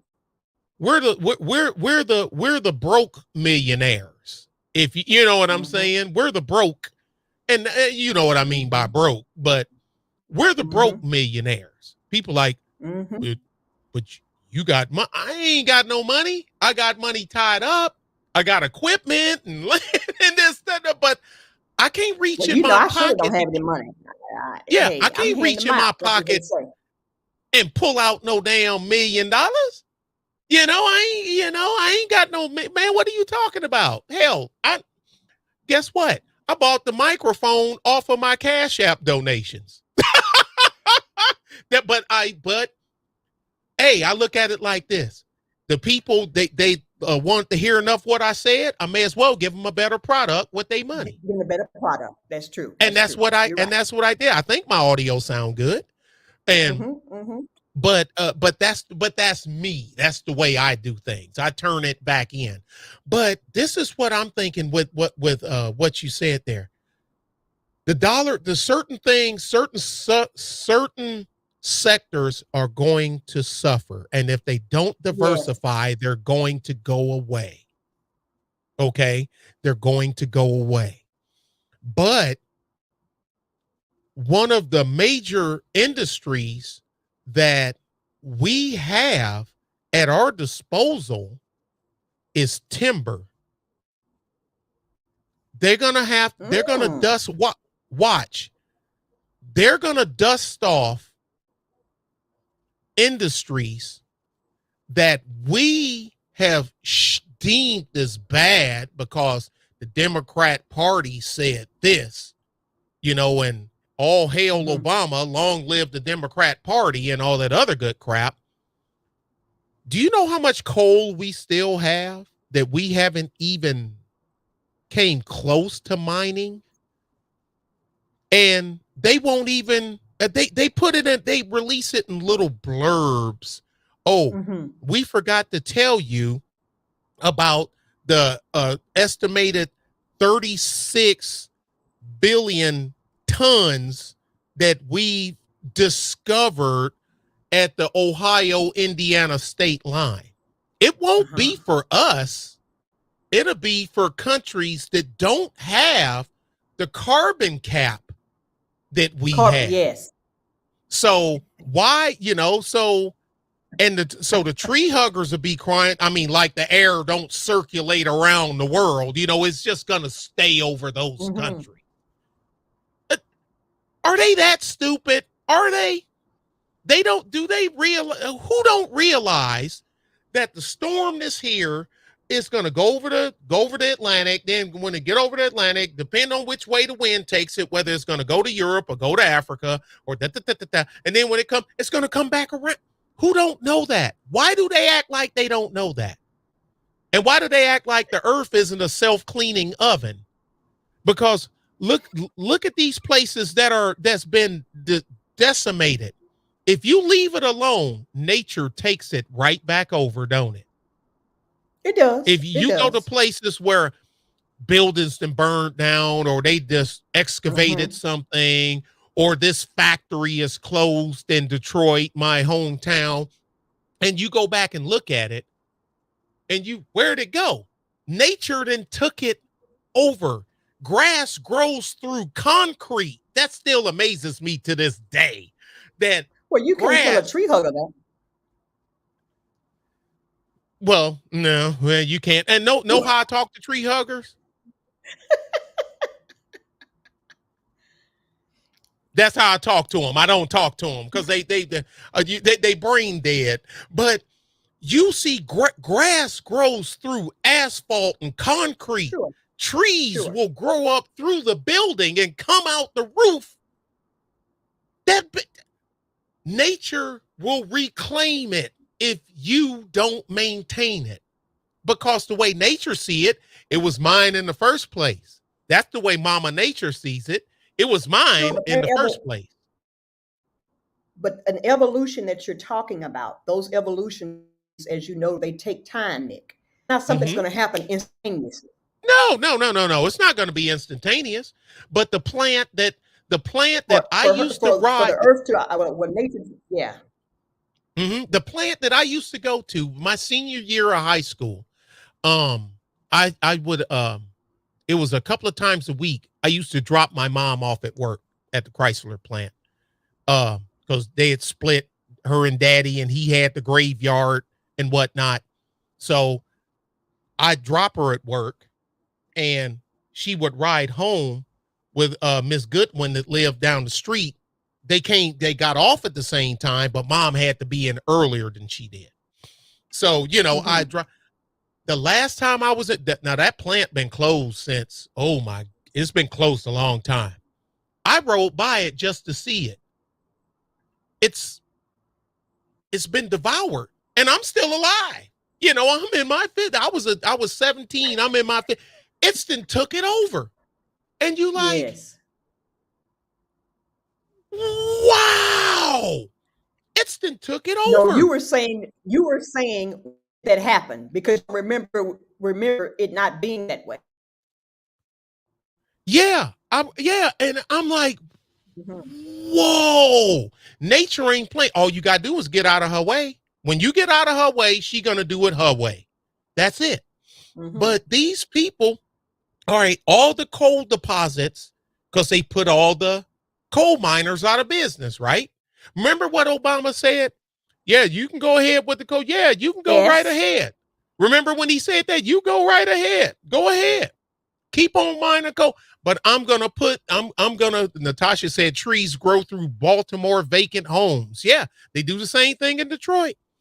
And and that's what he said. So basically, all the coal, it didn't go away because you stopped mining it. It's still there. Now, the big power plant in San Antonio is in Browning Lake. Now, it's not spelled the way it sounds, but it's pronounced Browning Lake. And it's a coal-fired plant. Now, it has its own gas turbine and all this other stuff, but it's coal-fired. And them train cars full of coal is as far as your eye can see. It has its own rail yard. I done a Google Map video on that place on my channel where you can see the plant, the fires, the burners, the rail cars, all them damn train tracks going in to feed that coal there. Now, their coal input has went way down because their gas conversion has been completed. They put in, so now, according to them, they reduced their coal dependency by something like 44% or something like that. Great. So now your gas dependency went up. Natural gas went up. But you're in Texas, so getting natural gas is no big deal. You know what I mean? It's Texas. No big whoop. Yeah. But for somebody else, but what does that say about the people in Kansas? We're gonna have to build a pipeline. It's probably one already exists. Yeah, to get the volume of gas, because they got pipelines for their little communities and their houses and some businesses. But if Kansas needed to build a giant gas-fired power plant, it takes a lot of gas, and you will probably overstress the system they already have in the ground. So you're looking at a massive deal to get. I'm just using them as an example. So, all that coal, all that timber, me and Keep It Techie was talking about the timber because, you know, he's from Louisiana, and Louisiana is a big timber producer. You know, we know Oregon, Washington State, Louisiana, Mississippi, because our families our mill is in Mississippi. We're fourth generation mill owners. And now I walk through it. I don't know nothing about what's going on in there.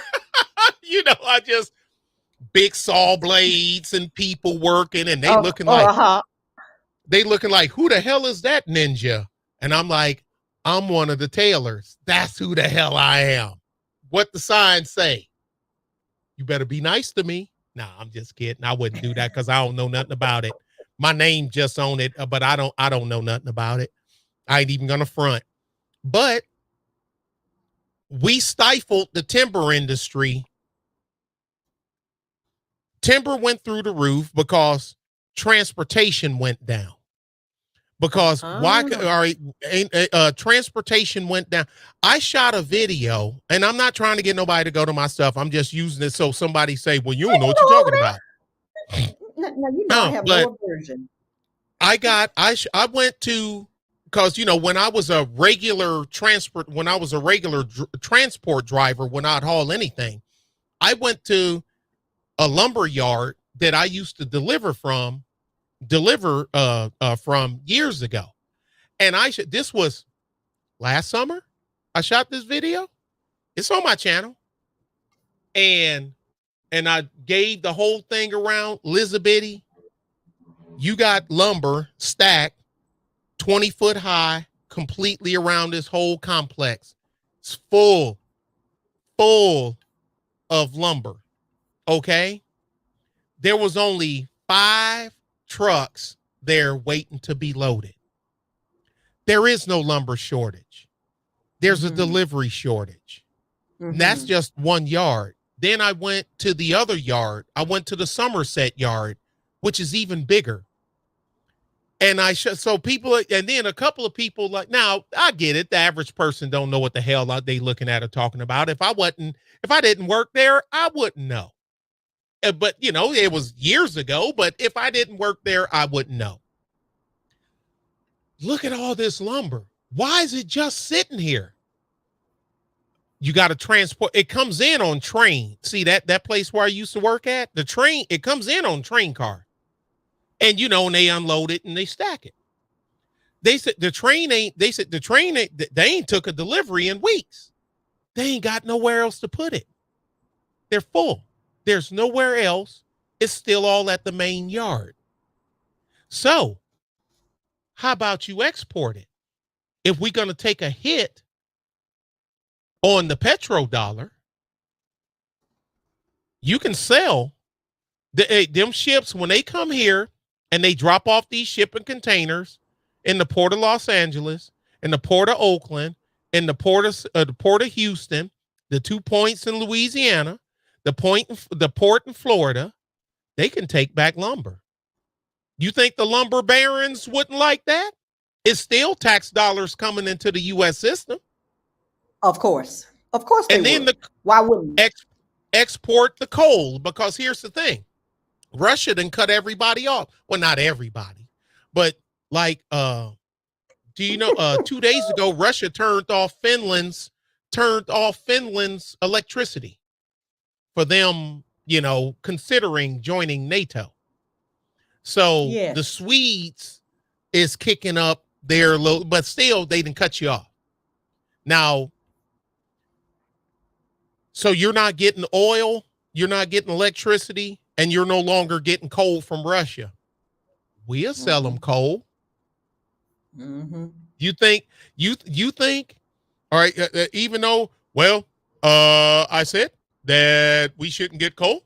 no more to put it here, but it's not being burnt here, and we got to help out our new NATO allies, and so we're gonna ship over X amount frigates, right, of coal. Now this is the part that you're still dealing with, even with a diminished dollar, you're still dealing with one of the largest naval powers on this planet. It's the United States. At one time, it was Great Britain. Hold on. China got the largest fleet now. Right. And so far as tonnage. Okay. It's like this. The Russians have more. All right. The Russians built more tanks. Okay. Now, when we our win to loss ratio, you have to look at, we destroyed, because the Russians sold the Iraqis the same tanks that they use. It's the same tank, the T-72 and the T-80. It's the same tank. It was so bad. I think we lost 3 M1s. 3. We can't even count how many of them we blew up though, of theirs. So, know what Russia did? Give me 30 seconds. Russia got a free playbook from the Iraq war because Iraq used Russian equipment and Russian battlefield tactics. Okay. We had our new tank, hadn't been proven yet. The A10 Warthog hadn't been proven yet. The M2, M3 hadn't been proven yet, blah, blah, blah. They used Russian equipment and Russian tactics. We use, of course, our equipment and our tactics, and we didn't really have a desert battle plan. We made one up. And we decimated an army in 2 weeks that just finished having a war with Iran. It took them 10 years to defeat Iran. And we defeated y'all in 2 weeks. Could have been done a little sooner if they would have stopped playing with us and would have us sitting out here, will you let us go? Because I'm telling you, I was like this.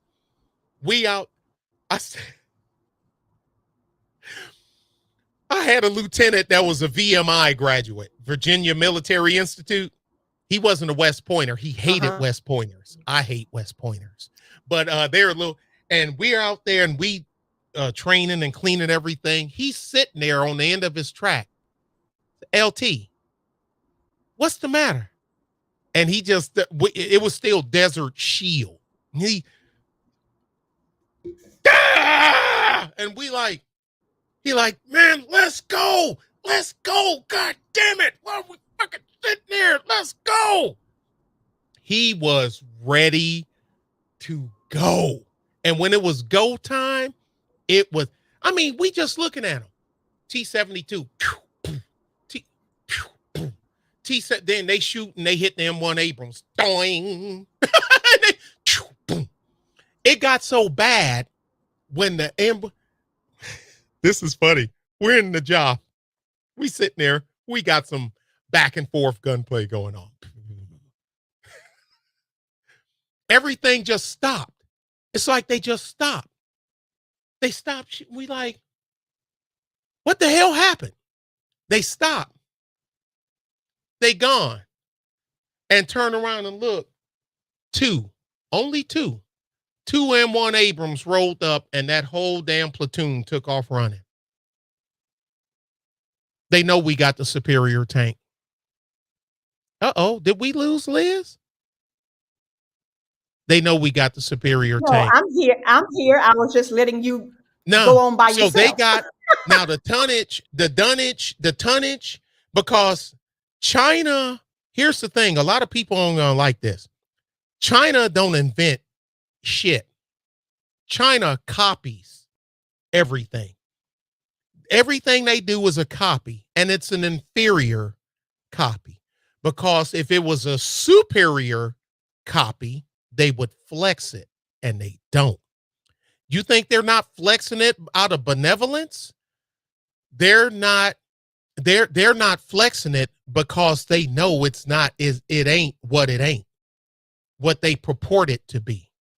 So I'm not worrying about it. I mean, when what I was saying about the Navy, I mean, if they decide to sell coal, let's just go out on a okay.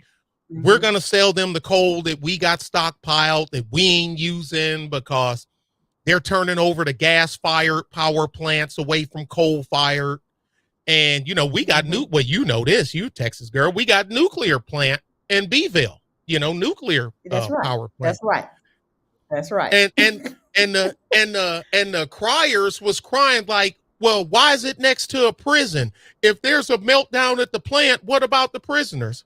Come, shouldn't be in prison. No, but no, I'm quite sure they probably got some kind of evacuation plan for them. Of course they do. Of course they do. Yeah, but people just whether gonna it be used properly is a different story, but it is what it is. Okay, if you was a guard there and you heard that nuclear alarm going off, who you getting out first? Exactly. Thank you. So you be at home watching it on TV. But if now let's say okay, I'm just going out there. I don't see it happening, but let's say they decide to say, all right, this country, that country, and that country decided to buy 2 billion tons of coal from the United States. Because you know what a coal frigate is. It's just like a and it just goes in the hole and whatnot. Of course. And they send them out. And once they get out in the international waters where our naval ships are at, they ain't got to go. They're already there. That's what the Navy do. They constantly, they're moving. They're there anyway. Do you think there's anybody, I don't care how much they hate us, that would be willing to fire on, well, Russian mad. All right, now you selling them coal because we cut them off. Do you think they dumb enough to fire on one of them damn coal frigates?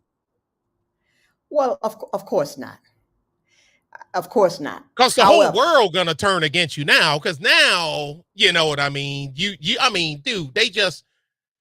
Yes. We're not armed. We just selling coal. But This is ugly. This is ugly. This is ugly. No, it is ugly. It is ugly. But Nick. Yes, the petrodollar does make it easy to add sanctions. Yes, it do. Yes. Using the dollar makes it easy to add sanctions. Yes, I agree 100%. I agree 100, not 99, not 50, 100. I agree on 100%. Okay, Nick. So that brings us back to question then number 4 about I heard what you were saying when you said, okay, well, these since the dollar is weak, etc., and these other countries are trying to trade crude oil with different currencies, that people like you and I in the middle, we're going to be the ones that are going to actually feel the pain. Yeah, the people at the bottom and the people at the bottom and the but people what at the happens, top. Nick? What happens if? See, I'm sure you remember a phrase. I can't get the exact phrase, but there's a phrase that goes like this. When one person gets a bright idea and it's a good one, everybody else starts to jump on. So when you have these 3 nations who have huge economies, these nations have huge economies, Nick, and they are talking about trading amongst each other in their own currency. Eventually, if it continues to go through and there's not any hiccups, other people are going to get on. You know why? You know why? Because of that one right there. No sanctions. Yeah. But know what's going to happen to them? I'm listening. Eventually. Think of a recruiting poster for any company or the military, anything. when you see now hiring, you drive by a store, any store, and they got a lady standing there smiling, holding a tablet, and she got a little, what you call it, the little choker. You know, how y'all have it, got it in a bow on the side and all that other stuff. Do you think it's like that once you get to the third floor of that business? Okay. It's I'm not like disputing that you bring up a valid point. Nick, no, I'm not disputing that.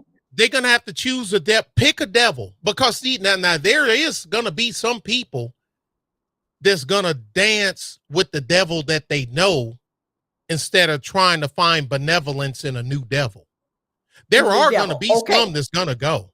Yeah. They're going to be people to go. They're going to be people to go. If it happens, they're going. They're going. Taiwan is in a precarious position because their number one purchaser of their goods is the United States. If the United States stopped buying from Taiwan right off the bat, they'll sink. Well, China ain't going to do nothing but take it. Because who's going to stop them? They've been trying to do it for the longest.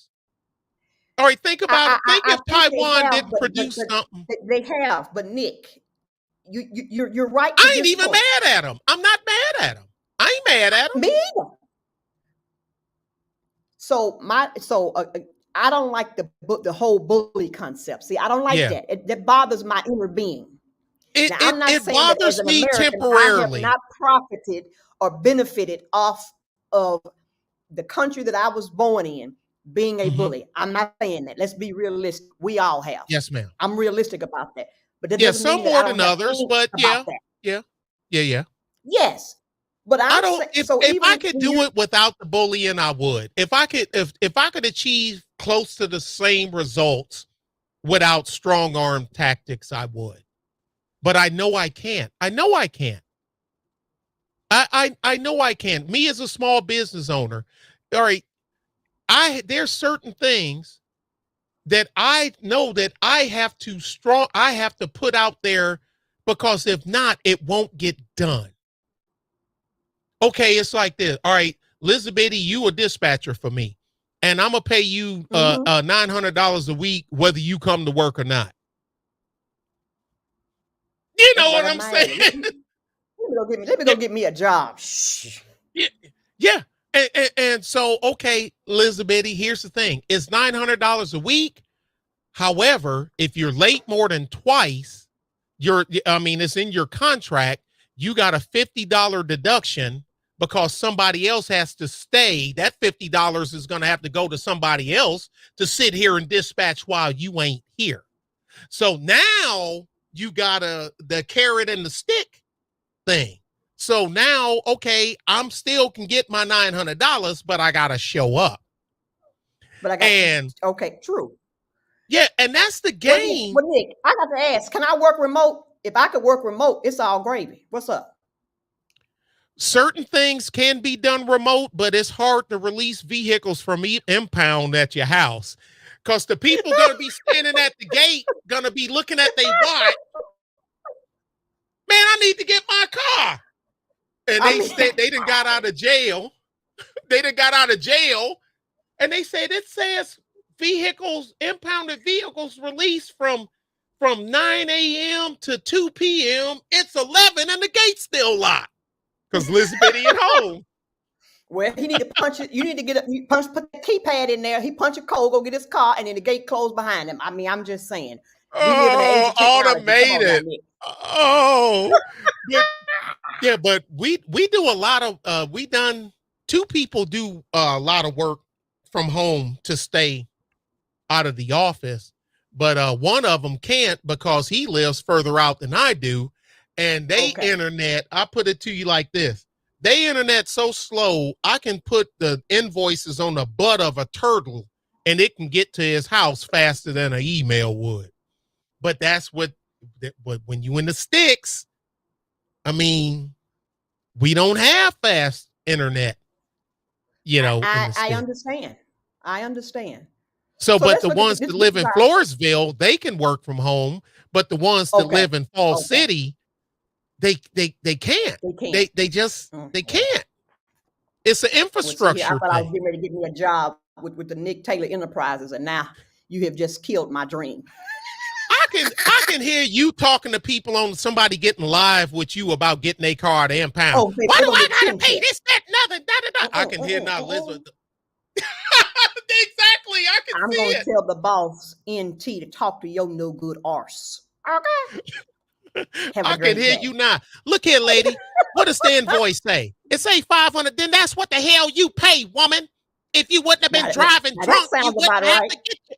I can hear you now. Do If you you have wasn't a driving reading drunk, comprehension problem? now put your Do you? $500 in the slot. And I'm like, I'll be sitting on the side like, let me carry my ass back to my office. Damn. Yeah. I wouldn't get in your way at Yeah. all. Look at it. They wouldn't be calling to my, can you throw a Nissan Rogue? Yeah. He killed the dude. You done called me twice. I already told you no. I'm done. I'm It's the just threat saying. of renewable energy? No. The threat is there a threat of renewable energy? No. How long before we officially have no dependence on oil? It ain't never gonna happen. And there you have it. We already answered that question. Never. Listen, we already answered Ever. that question early on. It is not happening. Oh, So for you okay. folk out here, that think we're gonna stop dependency on crude oil. Guess and think again. Ain't happening. Elizabeth, I got a question for you. Now, I think this is only the second question I've asked you. Go ahead. I ain't against a whole bunch of stuff. I'm not against it. It's just I don't like people making what they want mandatory for me. You know what I mean? I'm like, look, if you want an electric car, buy an electric car. I'm not against, but do you know the impact of that electric car? And if they do and they still want it, then I say, let them have it. But I don't want one. Okay? So I'm not going to try to force you to buy gas or diesel. But here's the thing. When the batteries go, there's a big dust up. There's a website that about it. How many people you think are prepared? You know, the majority price of that car, let's use Tesla for example. Battery replacement on a Tesla,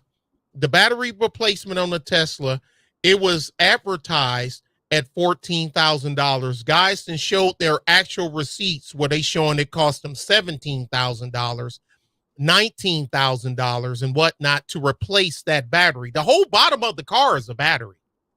Literally the whole bottom of the car, because you got two batteries. You got a regular 12-volt battery like your car do now, because that got to run your radio and, you know, your power windows, and because all that stuff is 12 volts.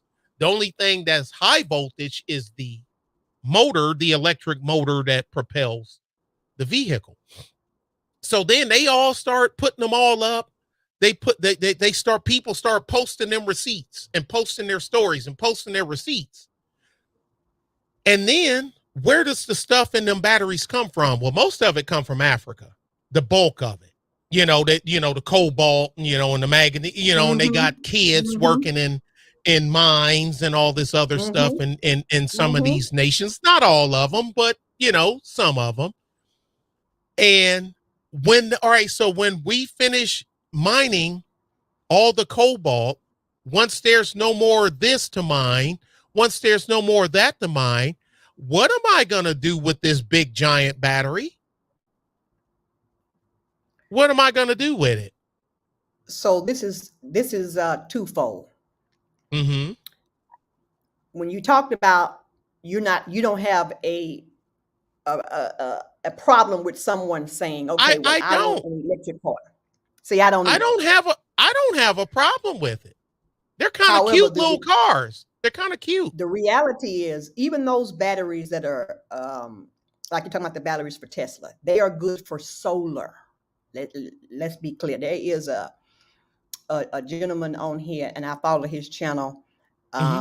name is Garcia. I don't know if you heard of him, but he talks a lot about these batteries and how to use them for solar power, etc., and how you mesh them together and all this stuff. Anyway, Yeah. I heard. but I don't since know a lot about it, but I've heard about it. yeah, but since we've already said oil is not crude oil is not going anywhere. Okay, Yeah, the because it's push used for for more people, than gas. It's used for more than yes, gas. but Yeah. the push to move people toward electric cars is not about gas or oil consumption. That's not what this is about. It's about something bigger than that. And Mm-hmm. most of us don't see it because we're too concerned about what the price is right now. Mm-hmm. This using this word like I had it in the last one, the renewable energy. That's not what this is about. This is to usher in Okay. something else. Mm. But us black folk, we Mm-hmm. love a lot of shiny shit. So see, we get Bling get bling. distracted by $5 a gallon gas when there's something else going on. It's not about any electric cars. That's not what this is about. It's about something else that they're trying to usher in. People better wake up. They got to wake up. It's something else going on. Needless not to say here. However, if that's where you want to go there. But then you have to be able to handle the maintenance for those vehicles. And just as you said, I mean, I am an average person. And if I own one of them and my battery went out, I don't have 17 grand to replace. I guess I'm out of a car, Nick. I guess I'm Yeah, out of a car.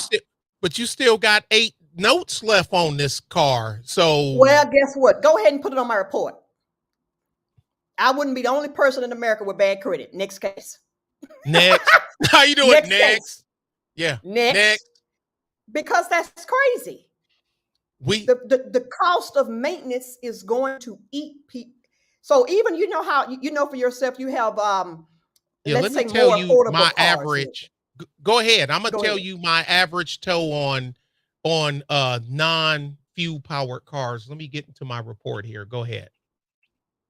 Well, I Listen to just you. was going to say because even with the affordable cars, they are not making affordable electric cars. Do you remember when all of these car manufacturers, Nick, were ushering in these hybrid cars? Do you remember that Yeah. craze? Yes, ma'am. You had Lexus, I want to say Toyota, because Lexus and Toyota, I believe they go together. And you had I think you had some with Ford, but some of these hybrid cars, and they Yes. thought they were going to be all the rage. Now, what happened to them? Yeah, What Ford happened to calls it EcoBoost. EcoBoost? That's right. That's right. Yeah. That's right. Mm-hmm. My daughter has EcoBoost Ford Fusion with EcoBoost. My daughter has one. But Nick, But her they dad thought that was owns a going to be all towing the rage. company. So Why didn't everybody jump on and start buying those hybrids? I'm asking for the church. The members want to know. They want to know. right now we are averaging 12 hybrid breakdown tows a month. 12 in our little old span here. But we got Wow. I'm a small place, but we got traffic going, going through. And you get out in these spanses and that thing run out of juice. Well, how come ain't no charging station? A charging station in Nixon, Texas? Are you insane? You better go and get you a gas machine here. Yeah. Gas machine. Uh-huh. Yeah. But the EcoBoost, the turbo, but it's that multi-fuel thing. You can run on the E85 and E85 and right. Regular what? Whose unleaded. idea was it? Whose idea was it to take our food and turn it into fuel when we already had fuel and the E80? Then it don't have the BTUs of gasoline. If your vehicle gets 20 miles a gallon on gasoline on E85, which it's a little cheaper. Yeah, but now I'm not getting 20 miles to the gallon. I'm only getting 18 because it don't have the BTUs, British thermal units, that gasoline does. About that earlier. Yes, we talked about that earlier. It's a gimmick. It's marketing. It's marketing. So, okay. To me, it's marketing. Exactly. So even though you have no problem with people purchasing an electric car, you know that is a gimmick as well. Now, you didn't say that, but I got you to get to it.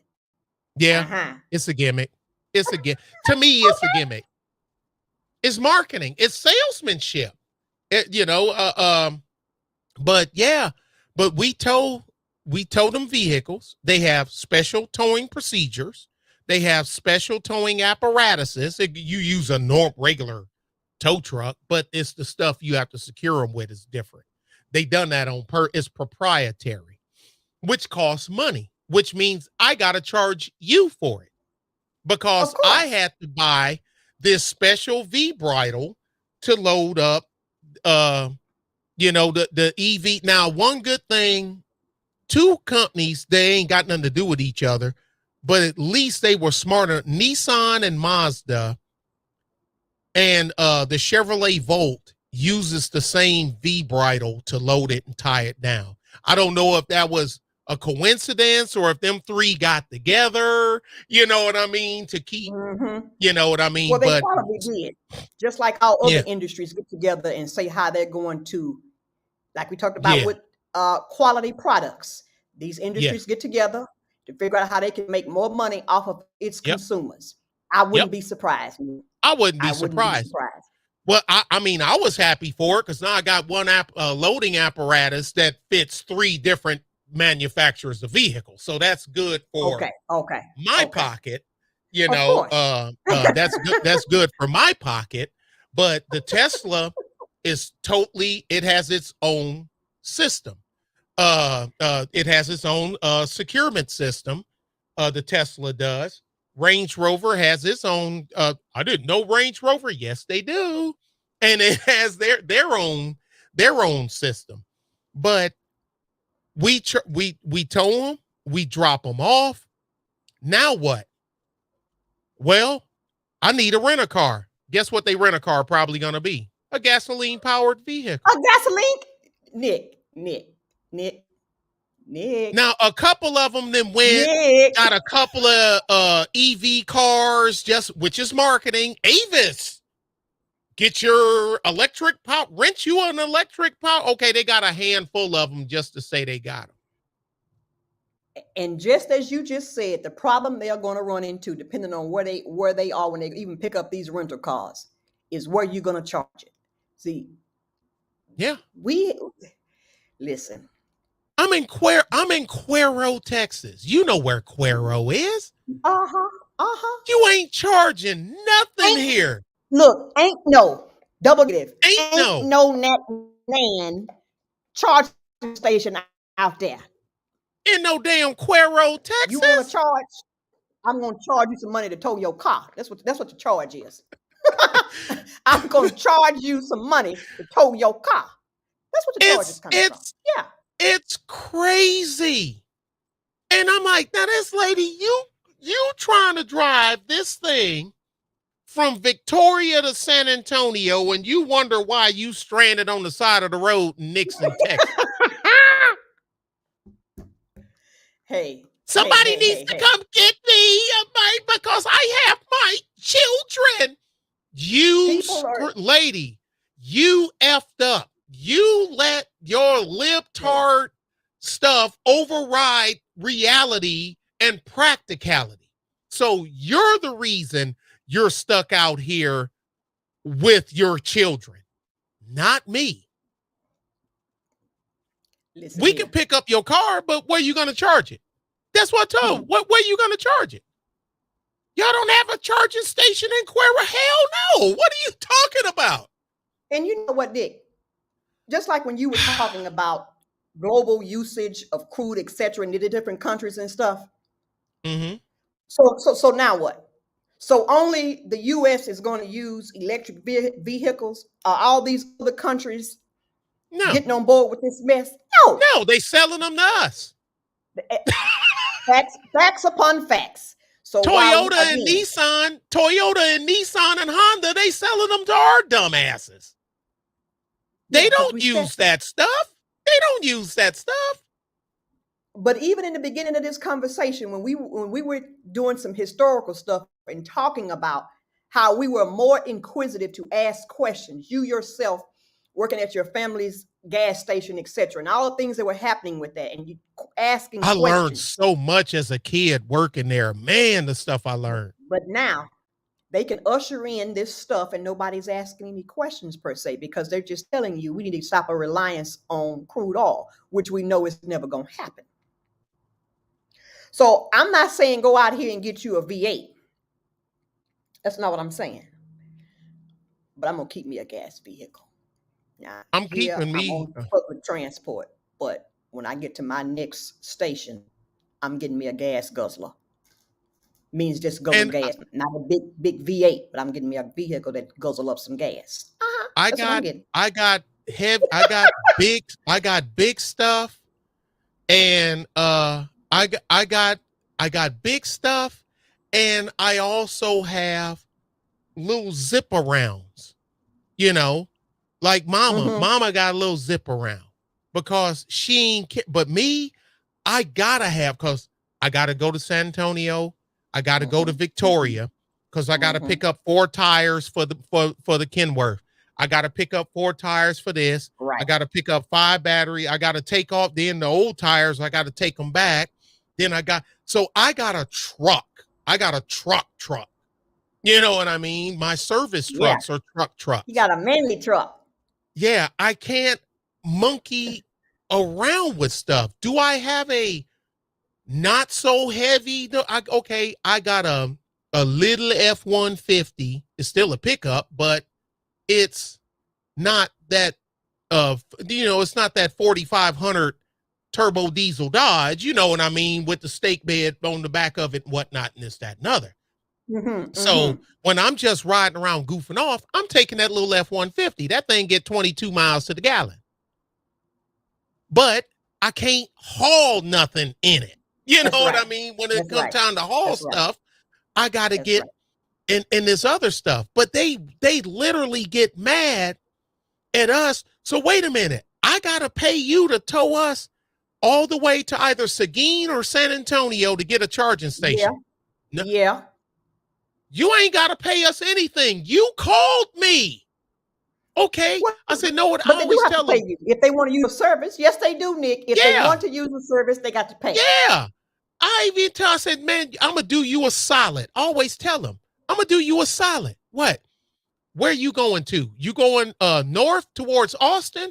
Call a towing company out of Seguin to come get you. If you going west towards San Antonio, call a towing company out of San Antonio. That way, you're good. They probably know where all the charging stations is there because they tow there. Same thing with Seguin. Why are you calling us? Well, y'all right down the road from us. And guess what? We send them out. We tow them. We charge them. And I mean, but I'm the bad guy. How? No. What? No. But and then I had a lady try, and she was a Karen, full-blown Karen. And Karens, I love when Karen try to go Karen because I rip Karen's ass to shreds. I tell, you're talking to a lady. No, I'm talking to a lady that's been cursing at me for 30 seconds on my own goddamn property. That's who the hell, you ain't no lady no more. I will rip you to shreds. And I do. I don't even think about it. And I said, look, so I said, all right, you talking about the power for this thing. You know where that electricity comes from, right? I said, well, where we're at, you're getting the power from the Beeville Power Station. The Beeville Power Station is a nuclear power plant. I said 70% of the electricity in this area comes from the Beeville Power Plant, which is nuclear powered. The last 35%, because it ebbs and flows when San Antonio goes up, comes from Browning Lake, which is a coal-fired plant. So you're not doing the environment any good because the charging station, nuclear, coal-fired. That goes underground and goes to this charging station here. There ain't a field full of unicorns on the other side of this farting into the thing, to make unicorn farts to charge your damn battery. No. And guess what? So even in truth, though, if you even in a big city, I mean, because you're in and out of San Antonio a lot, there's Mm-hmm. not A there's not lot. a lot of charging stations in San Antonio. They're over by the airport. They put. Well, I live by the airport. The airport is crazy. The airport is crazy. I don't It's live over there. So where am crazy. I going to charge my stuff?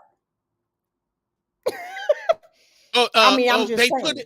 They put in one at San Antonio College. They put in a 5 or 6 bay charging station over there at SAC.